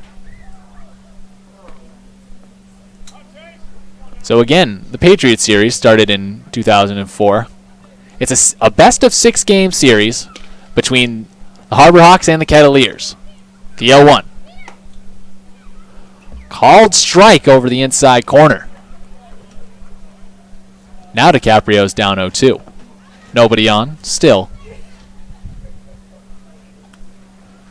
And the winner of the Patriot Series gets the Patriot Cup once it's all said and done. Going to the set again. Taking his time.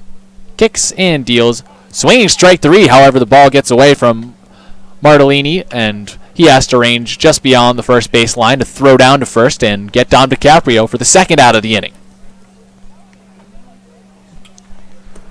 Call that a swing strikeout, 2-3 putout. There's 2 away, and here's Brendan Donovan, left fielder out of South Alabama. So 2 away, nobody on. Hyannis in a 9-5 hole in the bottom of the 6th. Righty-lefty matchup. The first pitch. Low and away.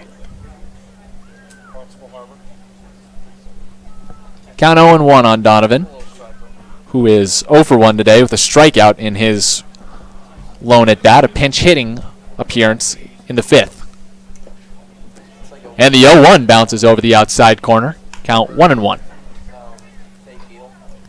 So Hyannis won that first Patriot Cup back in 2004, but lost it last year to the Kettleers.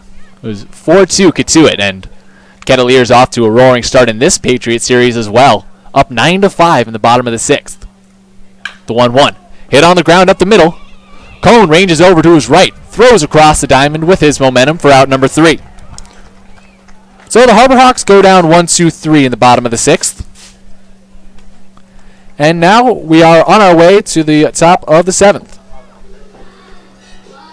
Michael Toglia, Griffin Conine, and Grayson Janista due up when we get back on the Hyannis Harbor Hawks digital network. Hyannis down 9-5 at McKeon Park, but stick around.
Well, First base runner, UCLA, number 17, Michael. welcome back on the Hyannis Harbor Digital Network. Chris Lucy joining you here from McKeon Park, where Hyannis is down 9-5 going into the top of the 7th. Michael Tsoglia stepping up to the left-handed batter's box against Ethan Larison, out for another inning of work. He deals high and outside for ball 1. Tsoglia out of UCLA. 1 for 2 today with a double and a strikeout. The righty Larison sets him up and deals. Strike, same pitch, just a little bit closer and near the knees. Count 1-1. So the lights are on here. Darkness completely fallen over McKeon Park. Hyannis in the dark, 9-5 right now. The 1-1 from Larison. Slap foul behind home, out of play. 1-2 count. Patriot Series off to a rough start for the Harbor Hawks as they're in the hole here and have gotten as close as 2 runs in this game, but again, falling behind by another 4 runs after a tough top of the 6th. And the next pitch is hit on the nose by Tsoglia, but right into center field. Reese Hampton ranges in, makes the play for out number 1. The right field from Duke, number 9, Griffin Conine. So here's Griffin Conine, looking for his first hit of the day. 0 for 2 with 2 strikeouts, a walk, and a sac fly in the 5th. Stands in the left-handed batter's box. The first pitch, grounded foul down the first base line. Count 0-1 on the son of the former major leaguer. His father, the recognizable name Jeff Conine, known for 2 World Series appearances with the Florida Marlins, both wins. Also a 2-time All-Star. The 0-1. Low and away, count 1-1. So with the track record Jeff had with the Marlins, makes sense that the Marlins also took a chance on Griffin in 2015, drafting him 926 overall in the 31st round. The 1-1. Called strike over the outside corner. Count 1-2 on Conine, who plays his college ball at Duke, although his father played his college days at UCLA. Can't go wrong with either. Both powerhouse programs and great educational institutions as well. The 1-2. Low and away, evens the count at 2-2. Nobody on, 1 away. Hyannis down 9-5 in the top of the 7th. The 2-2. Inside. Larison loads up the count. The righty from Indiana State trying to keep the Harbor Hawks in it.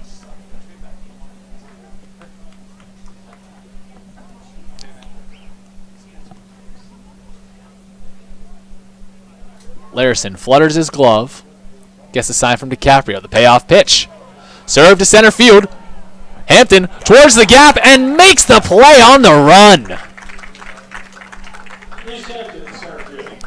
Reese Hampton injects a little bit of life into a silent Harbor Hawks crowd, and there's 2 away.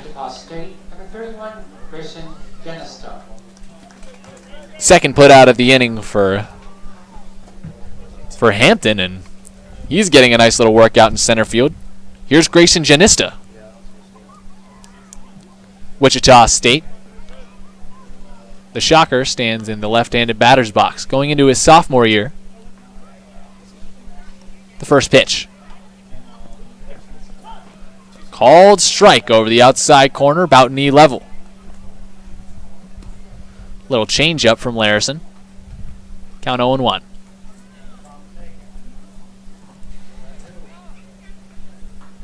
Now Larison sets again. The 0-1. Inside for ball 1. So there's an interesting relationship between Janista and Larison. Both play in the Valley Conference, and Janista, in one game with Wichita State against Larison, had 18 putouts. Now that's an active day, the 1-1.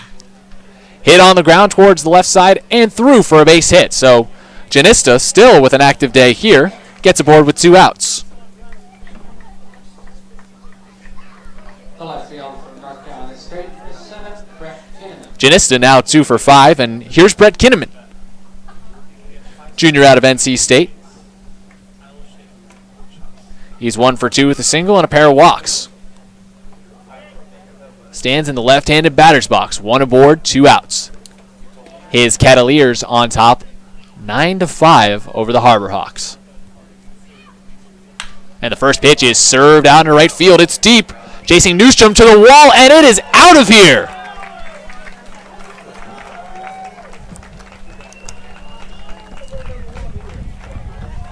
And just like that, Brett Kinnaman puts it even farther out of reach for the Harbor Hawks. It is 11-5. Minnesota number 6, Taryn Glauber.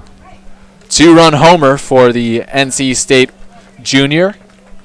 And now the air is really starting to come out of McKeon Park as the wheels fall off.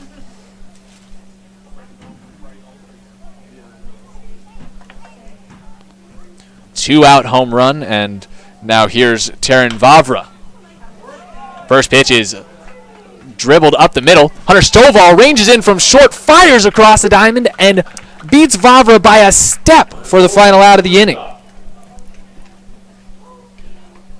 So the 6-3 ground out ends a 2-out rally, but you could call that a 3-swing rally as Janista just gets a 2-out single, and then Kinnaman drives both of them home with a deep home run out to right center field. 11-5 Cotuit heading into the bottom of the 7th. Reese Hampton, Hunter Stovall, and Micah Coffey due up when we return. Stick around, you're listening to the Hyannis Harbor Hawks Digital Network.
Leading off for the Harbor Hawks, the center field from Charlotte. We're back here on the Hyannis Harbor Hawks Digital Network.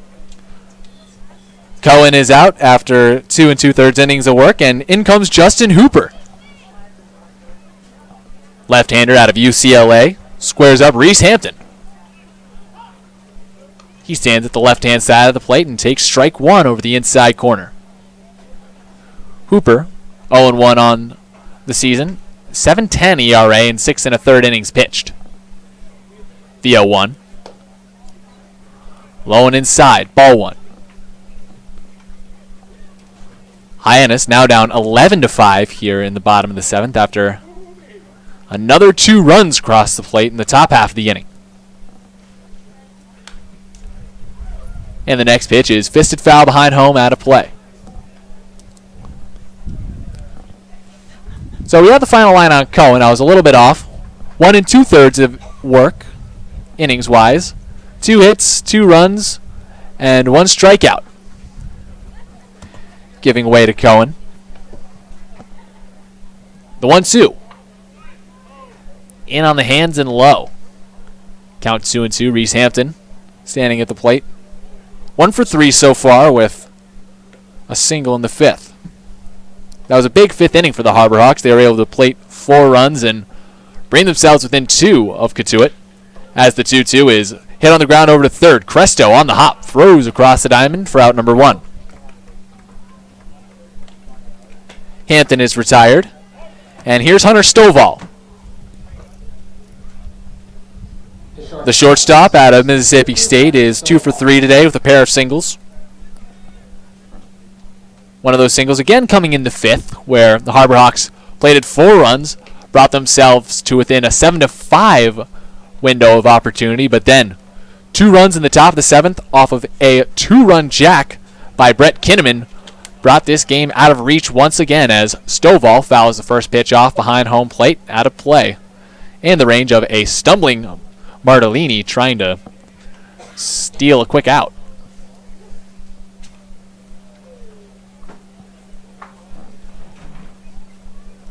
Cresto playing in close to the infield grass, just in case the right-handed Stovall tries some funny business with a bunt.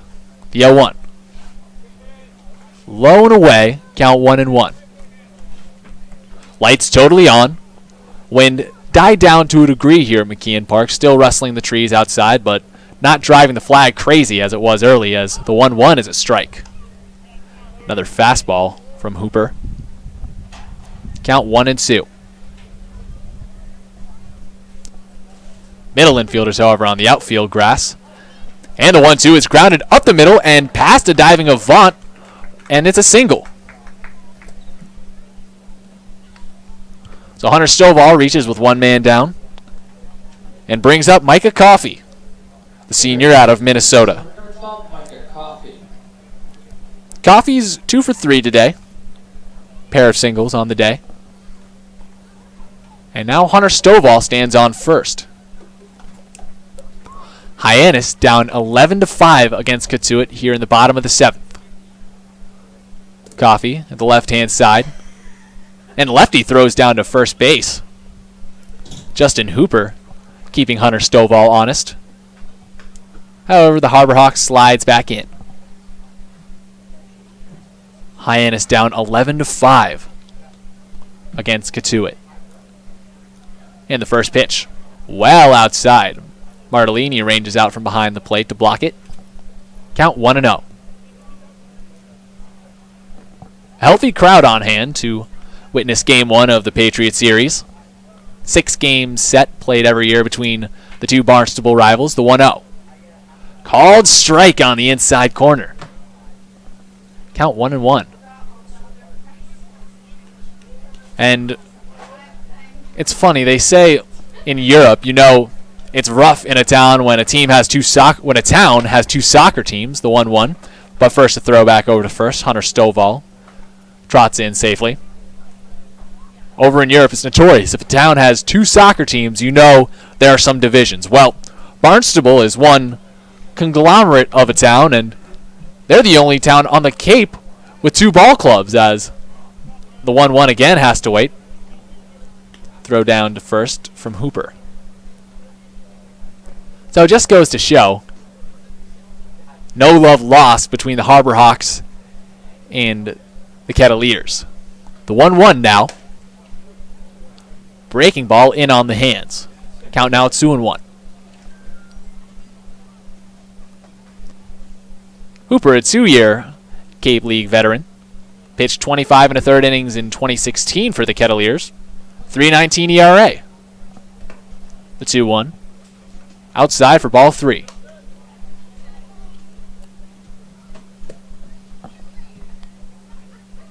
Hooper now sets up again.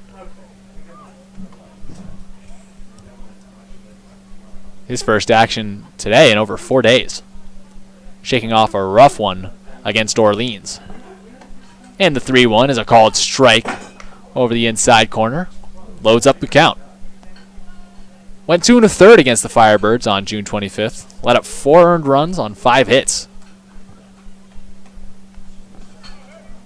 Got a quick out to start things here, as a 3-2 is slapped foul, but then gave up the single to Hunter Stovall and is fighting to try and make it out of Coffee. However, the senior from Minnesota, hanging tough.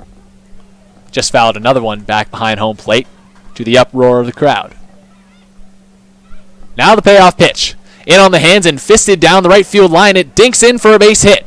Hunter Stovall rounding second. He's on his way to third, and he cruises in. Coffee staying on first base. The single puts runners on the corners. Hyannis still down 11-5 in the bottom of the 7th. But Robert Newstrom, with one swing of the bat, can make a little bit of a change and bring Hyannis into things. 2 home runs on the season from Newstrom. He leads the team. However, 0 for 3 today.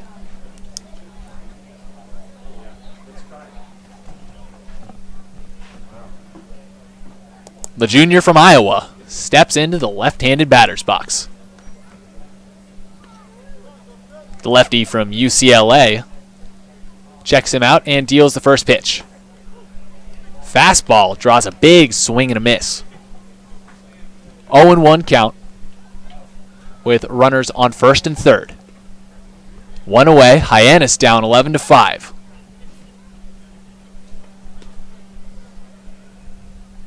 Now the 0-1. Swing and a miss for strike 2. Newstrom, if he can put one out of here, would put the Harbor Hawks within 3 runs again, and he knows it. You can tell by the way he just swung the bat, really trying to rip the ball. He's down 0-2. The pitch. Low and away. Misses the zone, count 1-2.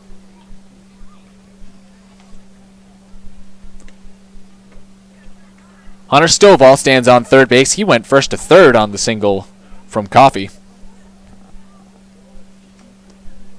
And the Minnesota product still stands on first. The 1-2. Swing and a miss. Strike 3. Coffee's Big Ten counterpart Newstrom drops to 0 for 4 on the day. The first baseman for Cincinnati. And now Cole Murphy steps up to the plate again. Made the most of his first at-bat, coming in lieu of Ryan Olenek. Got his first hit of the season. First baseman out of Cincinnati at the left-hand side of the plate, Justin Hooper. Looks back down to first, but deals.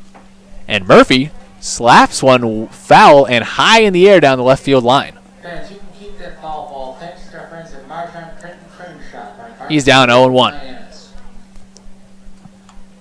That's not the biggest hole, as Hyannis is down 11-5 against the Kettleers. Bottom of the 7th, 2 outs. The 0-1. Called strike over the outside corner of the plate.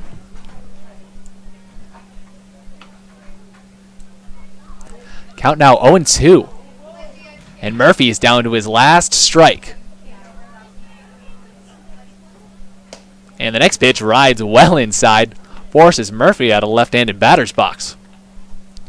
Shrugs his shoulders, stays loose, runners on the corners.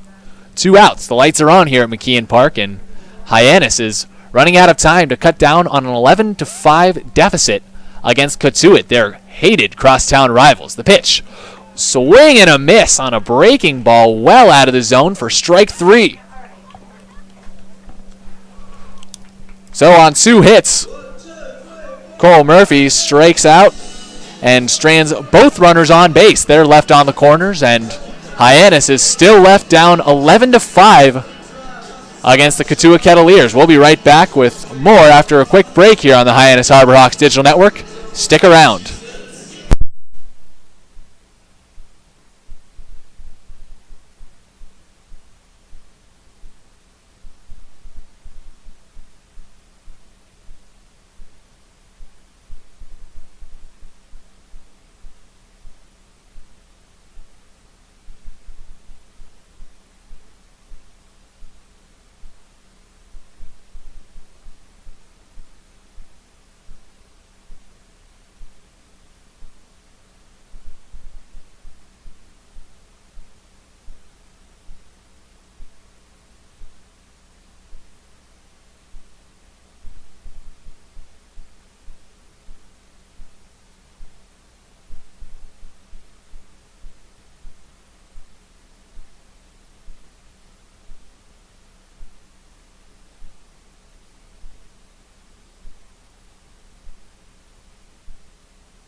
Welcome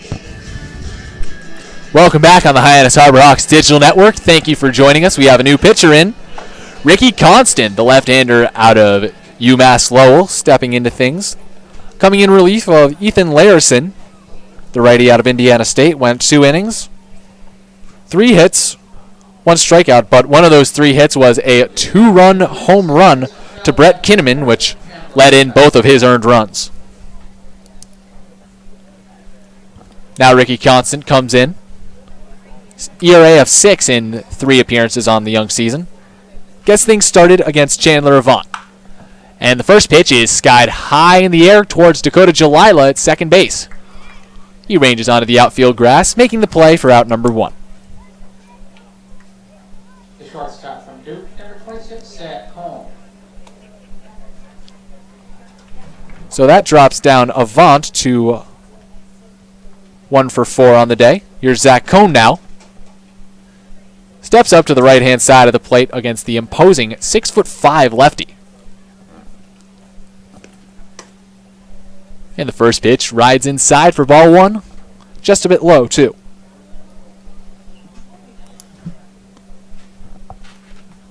Cohn playing his college baseball at Duke. The 1-0. Called strike. Count 1-1. Ricky Constant seeing his first action in about 6 days. Threw against Bourne, but didn't record an out. The 1-1. Called strike, count 1-2. Only faced 1 batter. Walked him, however, so his night was done there, and he'll be relied upon to get a little bit more done than that here, as Hyannis is down 11-5 and just trying to save arms at this point as the 1-2 loops in out of the zone. Count now 2-2.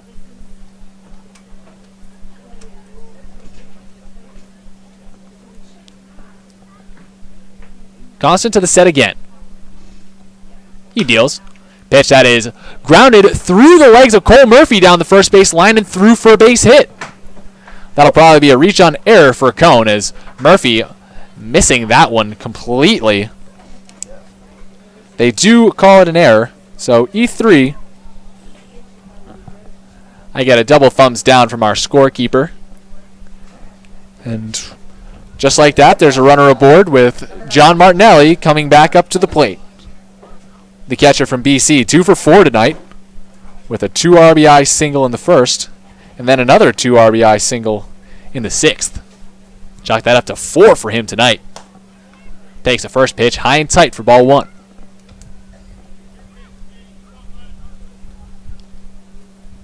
Martinelli in the right-handed batter's box against the lefty Constant. Both New England guys, the 1-1. Called strike 1 on the inside corner, evening the count. Martinelli out of Rhode Island, where he was 2-time Gatorade Player of the Year. And Ricky Constant out of Nashua, New Hampshire. The 1-1. Swing and a miss, strike 2. Martinelli down in a hole. So both in their element here in the Cape, sticking in New England for the summer, getting to enjoy some of the finer things out here in Massachusetts. The 1-2. High and tight fastball from Constant. Raises the count to 2-2. Runner on first base with 1 away. Zach Cohn got over there on an E3.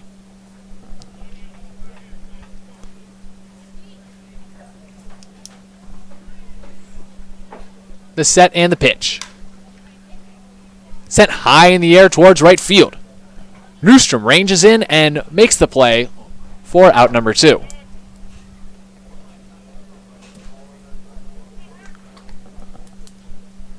Third baseman, Santa Clara, number 11, John Cresto. The F9 brings up John Cresto, the third baseman, a junior at Santa Clara. 1 for 4 today with a pair of strikeouts. Also singled in the 5th.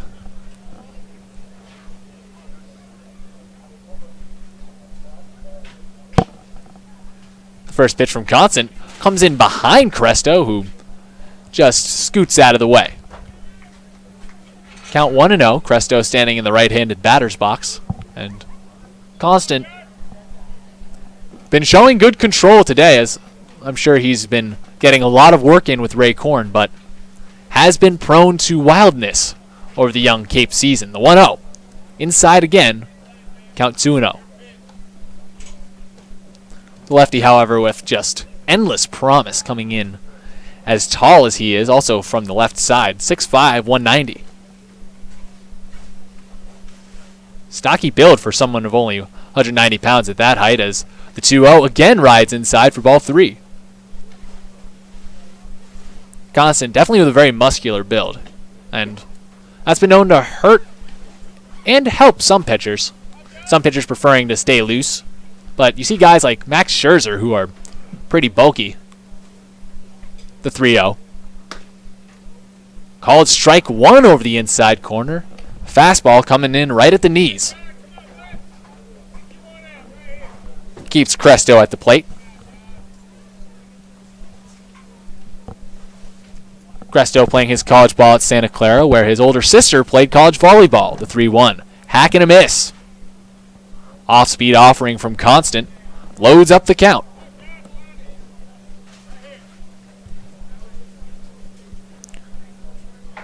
Cresto, a former draft pick, selected 18th in the 18th round, 533 overall by the Chicago Cubs in 2015. The payoff pitch. Runner goes on the pitch, but it's ball 4. Zach Cohn gets second base for free, and John Cresto gets first base the same way. The first baseman for UCLA, number 17, Michael Tolia. Michael Toglia now steps up, playing his college ball at UCLA. Another California kid. Go back-to-back Cali schools at the bottom of this Cotuit lineup, as Hyannis is on the bottom of this one, 11-5. The Kettleers with a 6-run lead in the top of the 8th. Ricky Constant looking back the runner at second. Deals a first pitch strike over the outside corner. Their runners on first and second with 2 outs.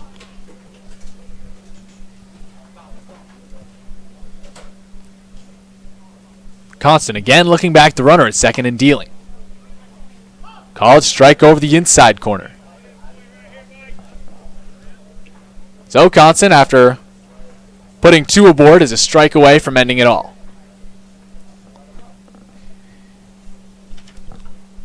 He comes to the set. Toglia at the right side. The lefty kicks and fires. A pitch that's in on the hands and fisted just foul down the third base line. Bounces off the backstop right to Don DiCaprio, who gives it away to Dave Vivieros behind the plate.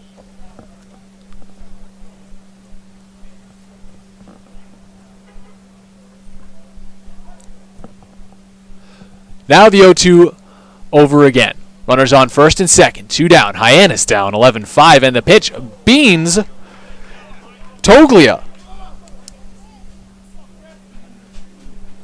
The hit by pitch could not come at a worse time, as it was on an 0-2 count, and now it loads the bases with the top of the order due up.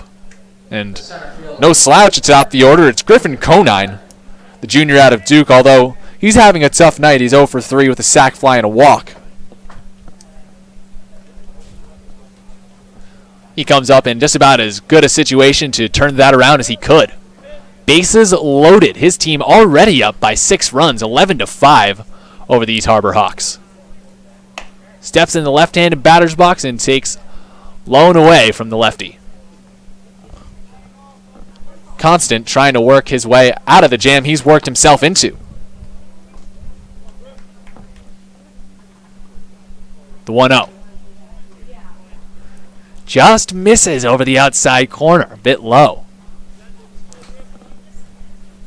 Conine ahead in the count 2-0. He was born in 1997 to the major leaguer Jeff Conine, who later that year won a World Series. The 2-0.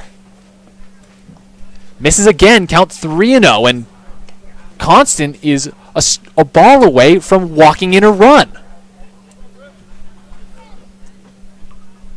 Something the Harbor Hawks have done more times this season than they certainly would have liked to. Now the 3-0.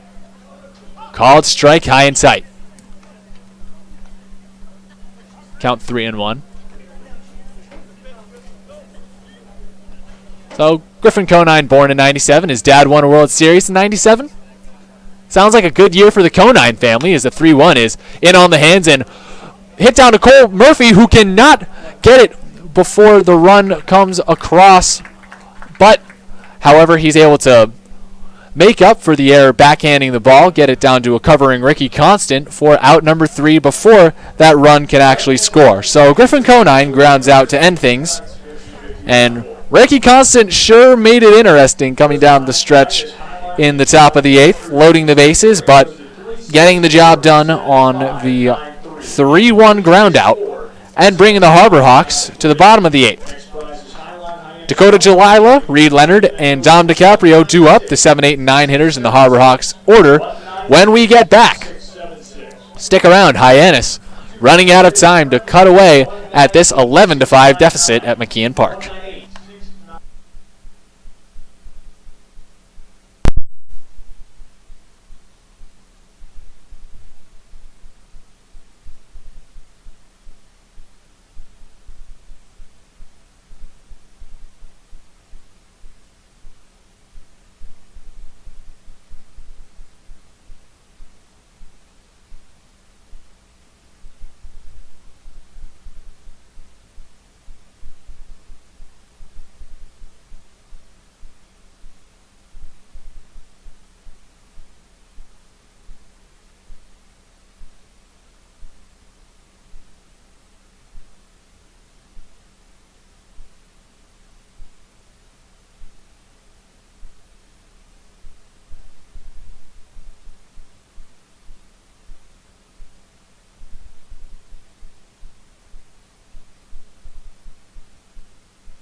Welcome back on the Hyannis Harbor Hawks Digital Network. Chris Lucy joining you from McKeon Park, where out goes Justin Hooper and in comes David Inman to face Dakota Jalila to get things started. The righty sidewinder kicks and fires ball 1 to the righty out of Jacksonville University. Inman to the set again, the 1-0. High in sight, ball 2. So Inman, a junior at Coastal Carolina. In his first season on the Cape here, he's pitched in 2 games so far, 3 2/3 innings, 2.45 ERA with a win to his name as well. The 2-0 to Jalila, called strike. Count 2-1 on Jalila, who's 0 for 1 so far today. The pitch, hit on the ground, high chopper down to short. Cone up towards the middle, fires across, and gets Jalila for out number 1.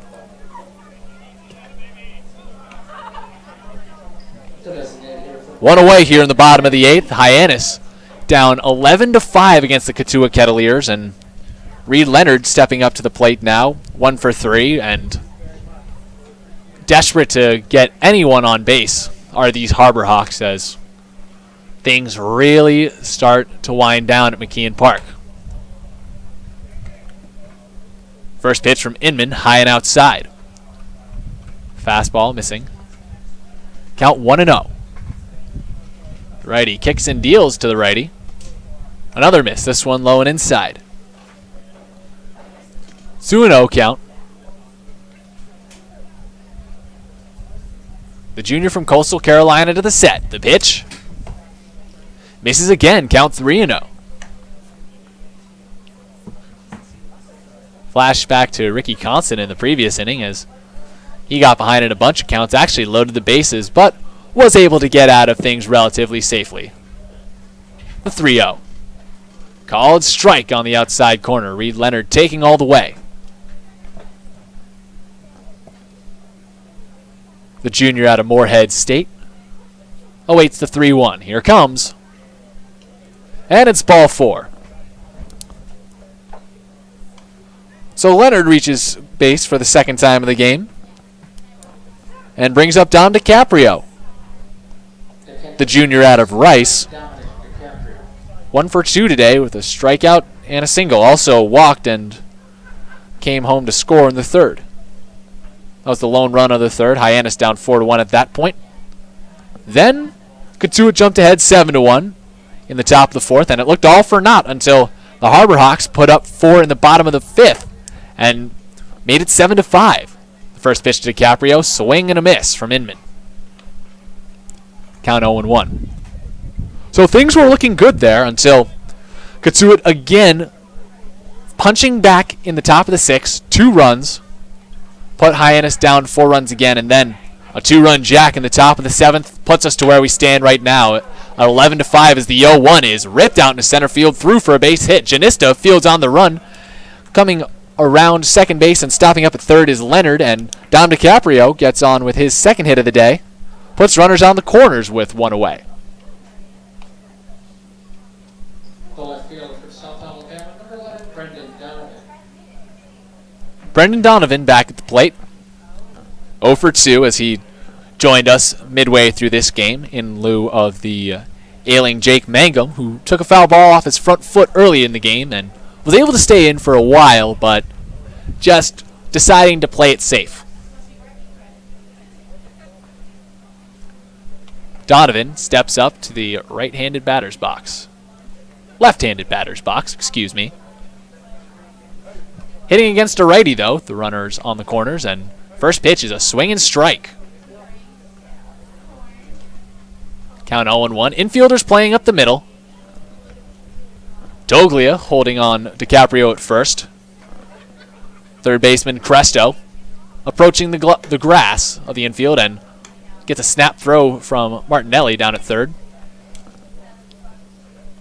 It brings Leonard back to the bag, who takes another lead off now, about 2 steps.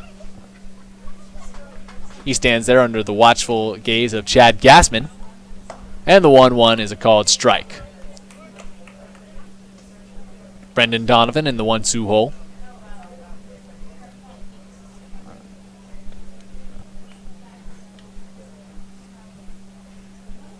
The 1-2 from Inman. Here comes. That one looped over towards the right field line. It stays fair and is a base hit. Reed Leonard comes around to score. Brendan Donovan now turning around first base, slides into second safely.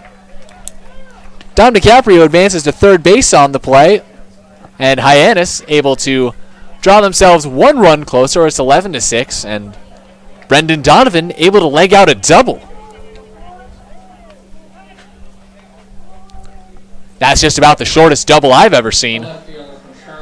And it brings Reese Hampton back to the dish. The left fielder to start things off today shifted over to center field after Mangum left with that foot injury. He's 1 for 4 with a single in the fifth. A fifth inning that was an exciting, hopeful one for the Harbor Hawks, but hope unfortunately squashed for Harbor Hawks fans in the top of the sixth.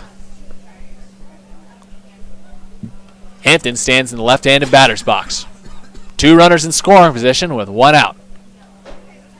Hoping to reignite hopes in the hearts of the Harbor Hawks faithful. Takes a first pitch strike. Inman, the sidewinder, just nicking the inside corner there. Very deceptive delivery. Righty on lefty matchup. The 0-1. Blown away. 1-1 count now on Hampton. Came into this game batting just a tick over 400. He's hit safely in 10 of his last 11 games. The 1-1. Fouled off his back foot, out of play. Brings the count to 1-2.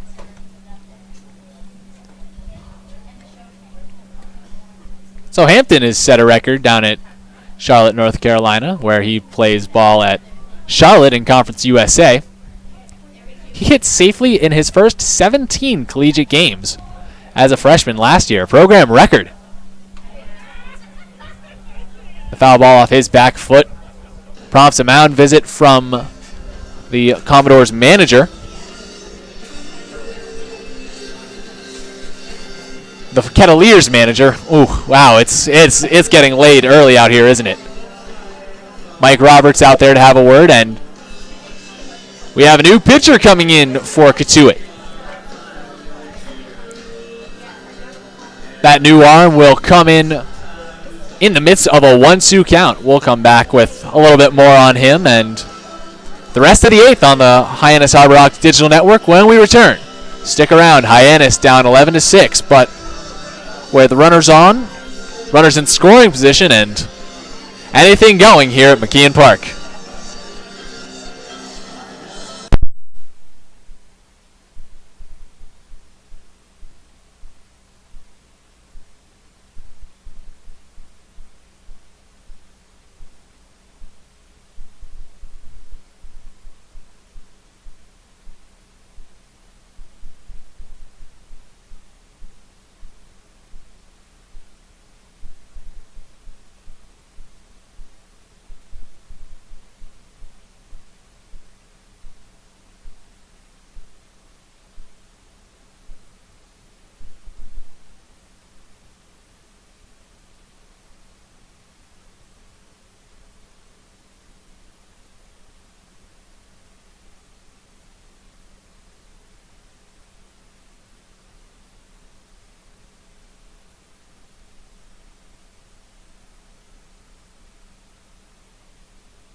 Welcome back here on the Hyannis Harbor Hawks Digital Network.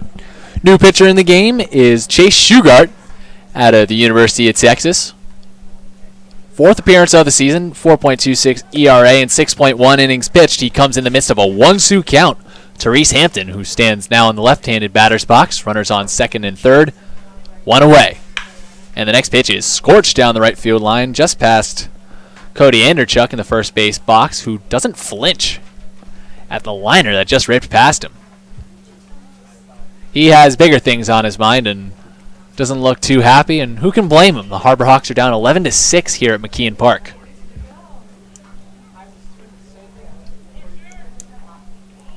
Now the righty out of Austin, Texas, steps off the mound to have a word with Martinelli behind home. They meet just in front of the mound to have a word. So Shugart's a native of Austin. Makes sense he'd want to stay close to home and play for a storied program in UT. Joins an elite group of UT ball players that have come out to play on the Cape. One of them being another big pitcher in the name of Roger Clemens. I've heard of him before, the 1-2. Low and away, count 2-2. Low and inside, count 2-2. That one forcing Hampton almost out of the left-handed batter's box. Runners on 2nd and 3rd. The lights are on here at McKeon Park. It's getting late out here. Bottom of the 8th. 1 down. The pitch. Sent high and foul down the left field line. Out of play. Got underway here at 6. It's now 9:07 as couple big rallies for both teams have kept this game moving at a very deliberate pace. The 2-2. Low and inside, ball 3. Shugart with a full count. A pitch away from either a strikeout or a bases-loaded situation. That contingent on whether or not Hampton can put the barrel of the bat on the ball. The Longhorn kicks and deals. Ball 4 to load the bases. So the 49er reaches first. Free pass for him, and Hunter Stovall comes up, the Mississippi State Bulldog. 3 for 4 today with a trio of singles. He has a bases-loaded opportunity and a big chance here for the Harbor Hawks to maybe make this interesting down the stretch, as it's 11-6 as it stands right now, but Hunter Stovall touches the plate and it's 11-10. Takes a first pitch strike from Shugart. Righty on righty. Infield playing straight away.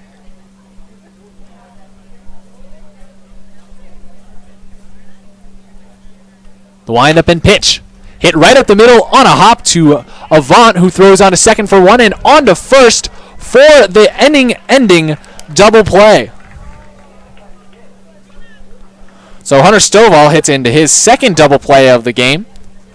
First a 6-4-3, now a 4-6-3 to end the threat in the bottom of the 8th and bring the Harbor Hawks to the top of the 9th. Grayson Janista, Brett Kinnaman, and Taryn Vav are due up, the 2, 3, and 4 hitters for these Cotuit Kettleers. When we get back, Hyannis still down 11-6 at McKeon Park in Game 1 of the Patriot Series.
Welcome back on the Hyannis Harbor Hawks Digital Network. Ricky Constant back out for another inning of work. He'll get things started against Grayson Janista, who digs into the left-handed batter's box to square up against the lefty. Hyannis down 11-6 at McKeon Park. Game 1 of the Patriot Series off to a roaring start, as Cotuit was able to put 4 on the board in the first and has only built since there. First pitch, high and outside for ball 1. Count 1-0 on Janisa. Sophomore out of Wichita State. And the 1-0, high and outside again.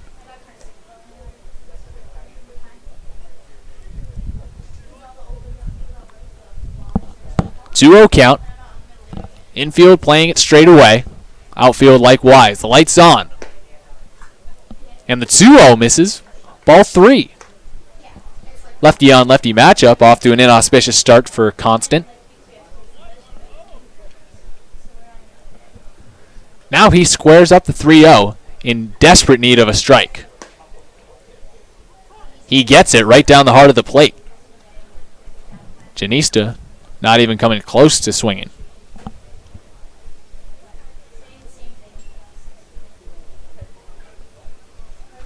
The 3-1. High and outside, ball 4. So Janista gets himself a free pass to get things started in the 9th. That brings up Brett Kinnaman, who was a loud one in the 7th. He came up with 2 outs and runner on first, blasted one over the right center field fence for a homer. His second hit of the game. Chalk him up for a big 2 for 3. He steps in the left-handed batter's box. Runner on first again. Lefty Constant deals. Strike over the outside corner. A 1 count. Kinnaman playing his college ball at NC State. Member of the ACC. The 0-1. Low and away. Count now 1-1.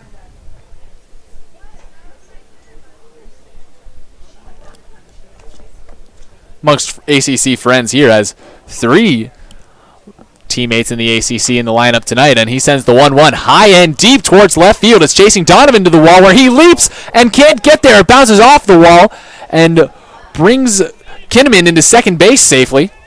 Stopping up at third is Janista as the throw gets away from Coffey, and Constant able to get over down the third base line and snare it before anyone else comes home to score and put the Harbor Hawks even further in debt as they're already down 11-6. And this game just dragging on and on at McKeon Park. The Harbor Hawks in trouble already with no outs in the 9th and no signs of help coming from the Harbor Hawks bullpen. So Kinnaman heating up when hitless in his first 2 at-bats of this game, and now has gotten hits in 3 of his last 4.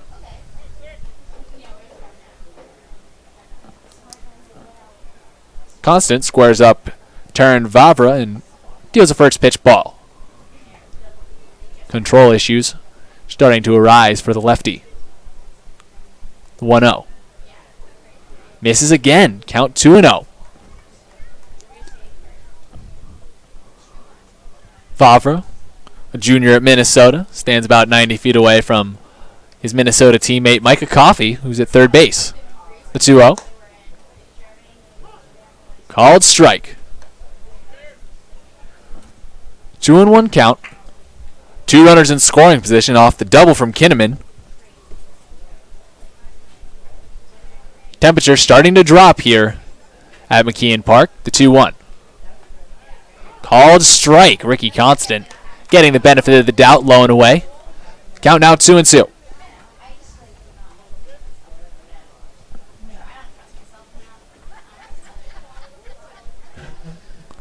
Constant to the set.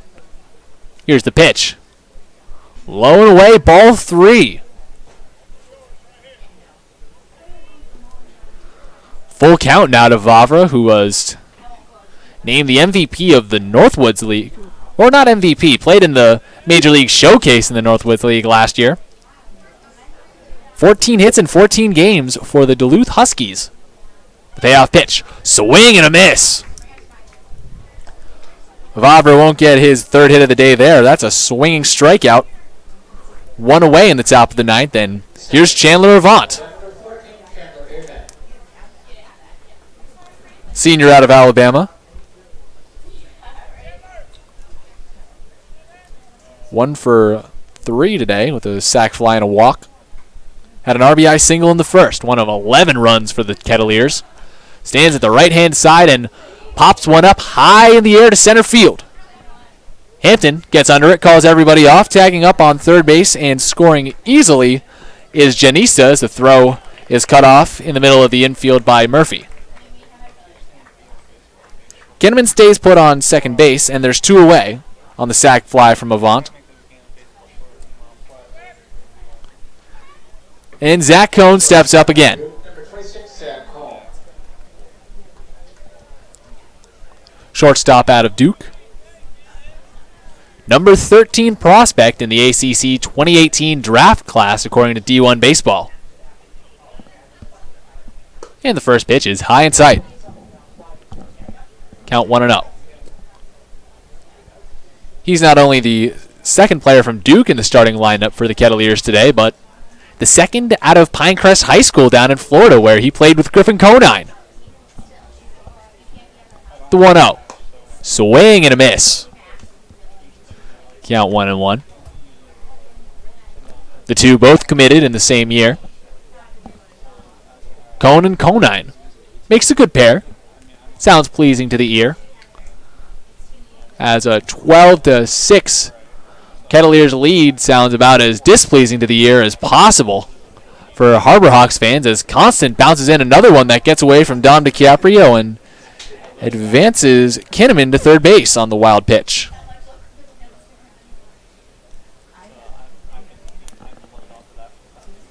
I'll make the call before the official score there, as that one just well out of the range of Dom DiCaprio. We get the confirmation from our man, just a booth over. Count 2-1. Runner on third base. Got there on a wild pitch. It's Kinnaman. And the 2-2 is slapped foul down the right field line, out of play. So Constance let one run get across the board here. It's 12-6. Hyannis in a 6-run hole going into the bottom of the ninth. Western Division matchup. Patriot Series matchup. So a lot on the line here in the 2-2. Smacked foul behind home. We'll do it again. I mean, the Harbor Hawks are only a game behind the Kettleers, who sit at 7-7 on the season. Hyannis at 6-7. A win here would have been a big deal because that keeps them safely above the Wareham Gatemen for another day. And top 4 teams in the West make the playoffs, and you don't want to get buried early on, as the 2-2 is a swinging strike 3. Cone going down with the K. And one run comes to score in the ninth off of a hit and a sac fly, but that's all the Kettleers muster, and as if they needed anything else, they're already on top by 6 runs. It's 12-6 Cotuit heading into the bottom of the ninth, but Hyannis with a law on the line here. Game 1 of the Patriot Series on the line. Third place in the Western Division up for grabs. We'll see if they can scrape together 6 runs and make things interesting. We'll be right back with that when we return on the Hyannis Harbor Hawks Digital Network.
We're back on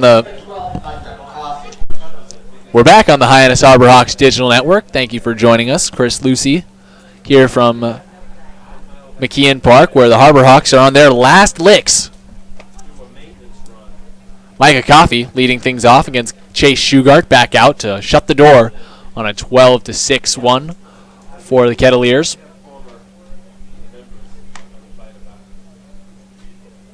First pitch gets away from Martellini behind home. 1-0 count.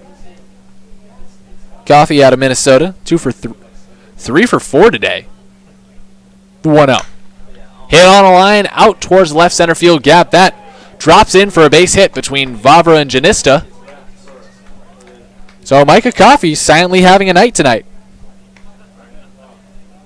He leads off the top of the ninth with a base hit. His 4th knock in 5 at-bats.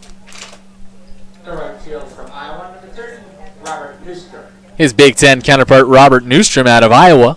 Hoping some of that rubs off on him, as he's been quite the opposite in his last 4 at-bats. 0 for 4 today.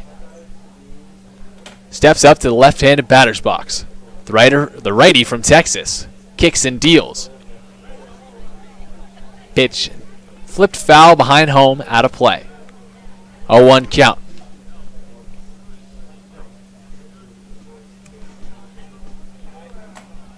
So we have final scores to report from everywhere playing except us out here. It's gone a little bit late. 3 hours and 30 minutes, just about, from McKeon Park, as the 0-1 is blipped foul down the first base line, out of play. Bourne took the first leg of its doubleheader with Yarmouth Dennis, 6-2, and swept the doubleheader as it took the latter half 5-3. Both those games happening down in Bourne, where the Harbor Hawks were able to steal a 5-3 win last night. The 0-2. Fisted foul down the left field line, out of play, and Harbor Hawks would have to commit nothing short of highway robbery if they wanted to steal one here. It's 12-6 Cotuit in the bottom of the ninth. Runner on first base with nobody down. Micah Coffey led things off with a single. And rounding things out in the off day that never was for several teams, Brewster edges Chatham 6-4, and the 0-2 is in on the hands and skied weakly down to third base, where Cresto ranges into foul territory and makes the play for out number 1.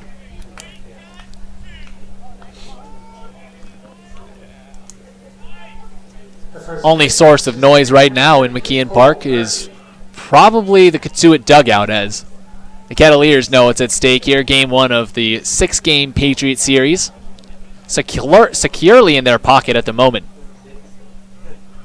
They want it as Cole Murphy steps up to the left-hand side. The Cincinnati product. With a man on first base.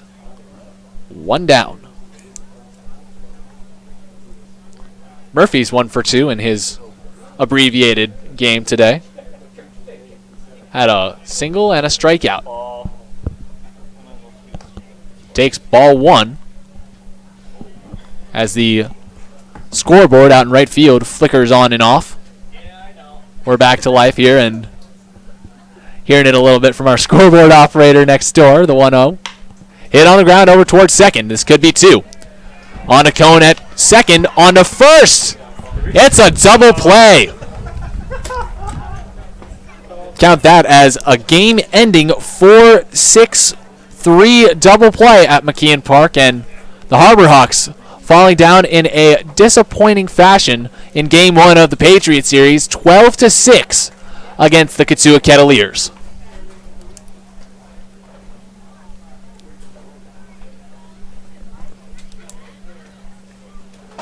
Both teams come out on the field now to shake hands and celebrate a game over after 3 hours and 30 minutes of play.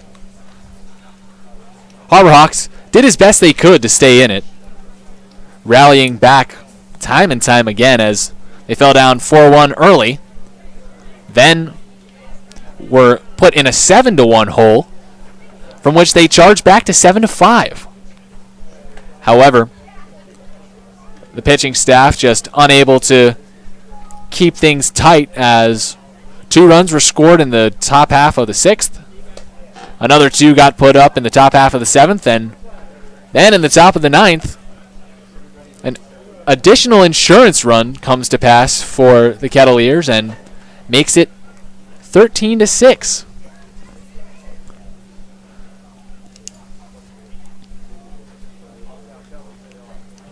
That deficit just too much for the Harbor Hawks to take, as they now fall to 6-8 on the year.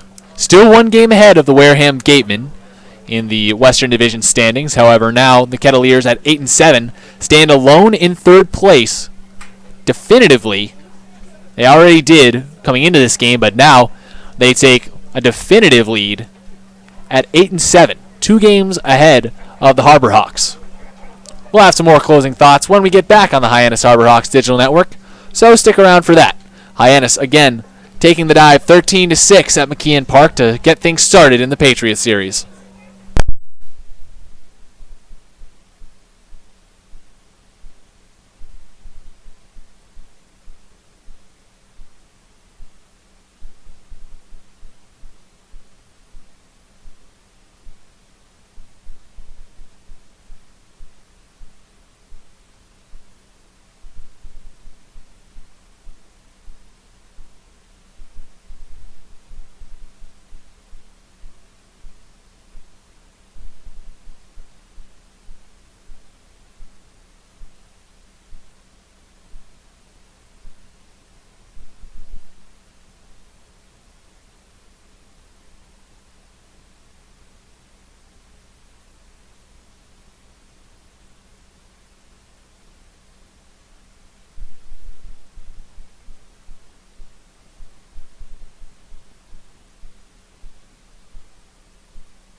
Closing thoughts here on the Hyannis Harbor Hawks digital network. Not much to say after a 13-6 drubbing at the hands of the Cotuit Kettleers to start things off here on the Patriot Series. But some positives to be drawn, namely how the Harbor Hawks were able to put 6 runs on the board. The offense continuing to chug along nicely, just the pitching staff not able to hold up their end of the bargain today. Micah Coffey also a bright spot. 4 for 5 today with 4 singles. Also led things off with a single in the 9th, but was doubled off to end things with a 4-6-3 double play, sounding the final whistle for the Harbor Hawks. So we'll be back at it again tomorrow, away at Brewster for a game against the Whitecaps. That one getting underway at 5 p.m. So there's a silver lining. There's another game to play. 29 games left in the Harbor Hawks season. And the Harbor Hawks, as it stands right now, in 4th place in the Western Division. They're not in the dreaded 5 spot where playoff hopes go to die. So Hyannis trying to make it positive right now as they fall down again. Now 6-8 on the year, but certainly not out. Can't keep these Hawks in a corner, and we'll be back tomorrow to get things going from Brewster. That game getting underway at 5. So signing off on behalf of my partner Chris Walker, who had to jet early today. I'm Chris Lucy. Thanks so much for joining me, and have a great night, everybody. Again, Hyannis not having the best of nights out here at McKeon Park. The Hawks taking a 13-6 loss against the Cotuit Kettleers to start off the Patriot Series.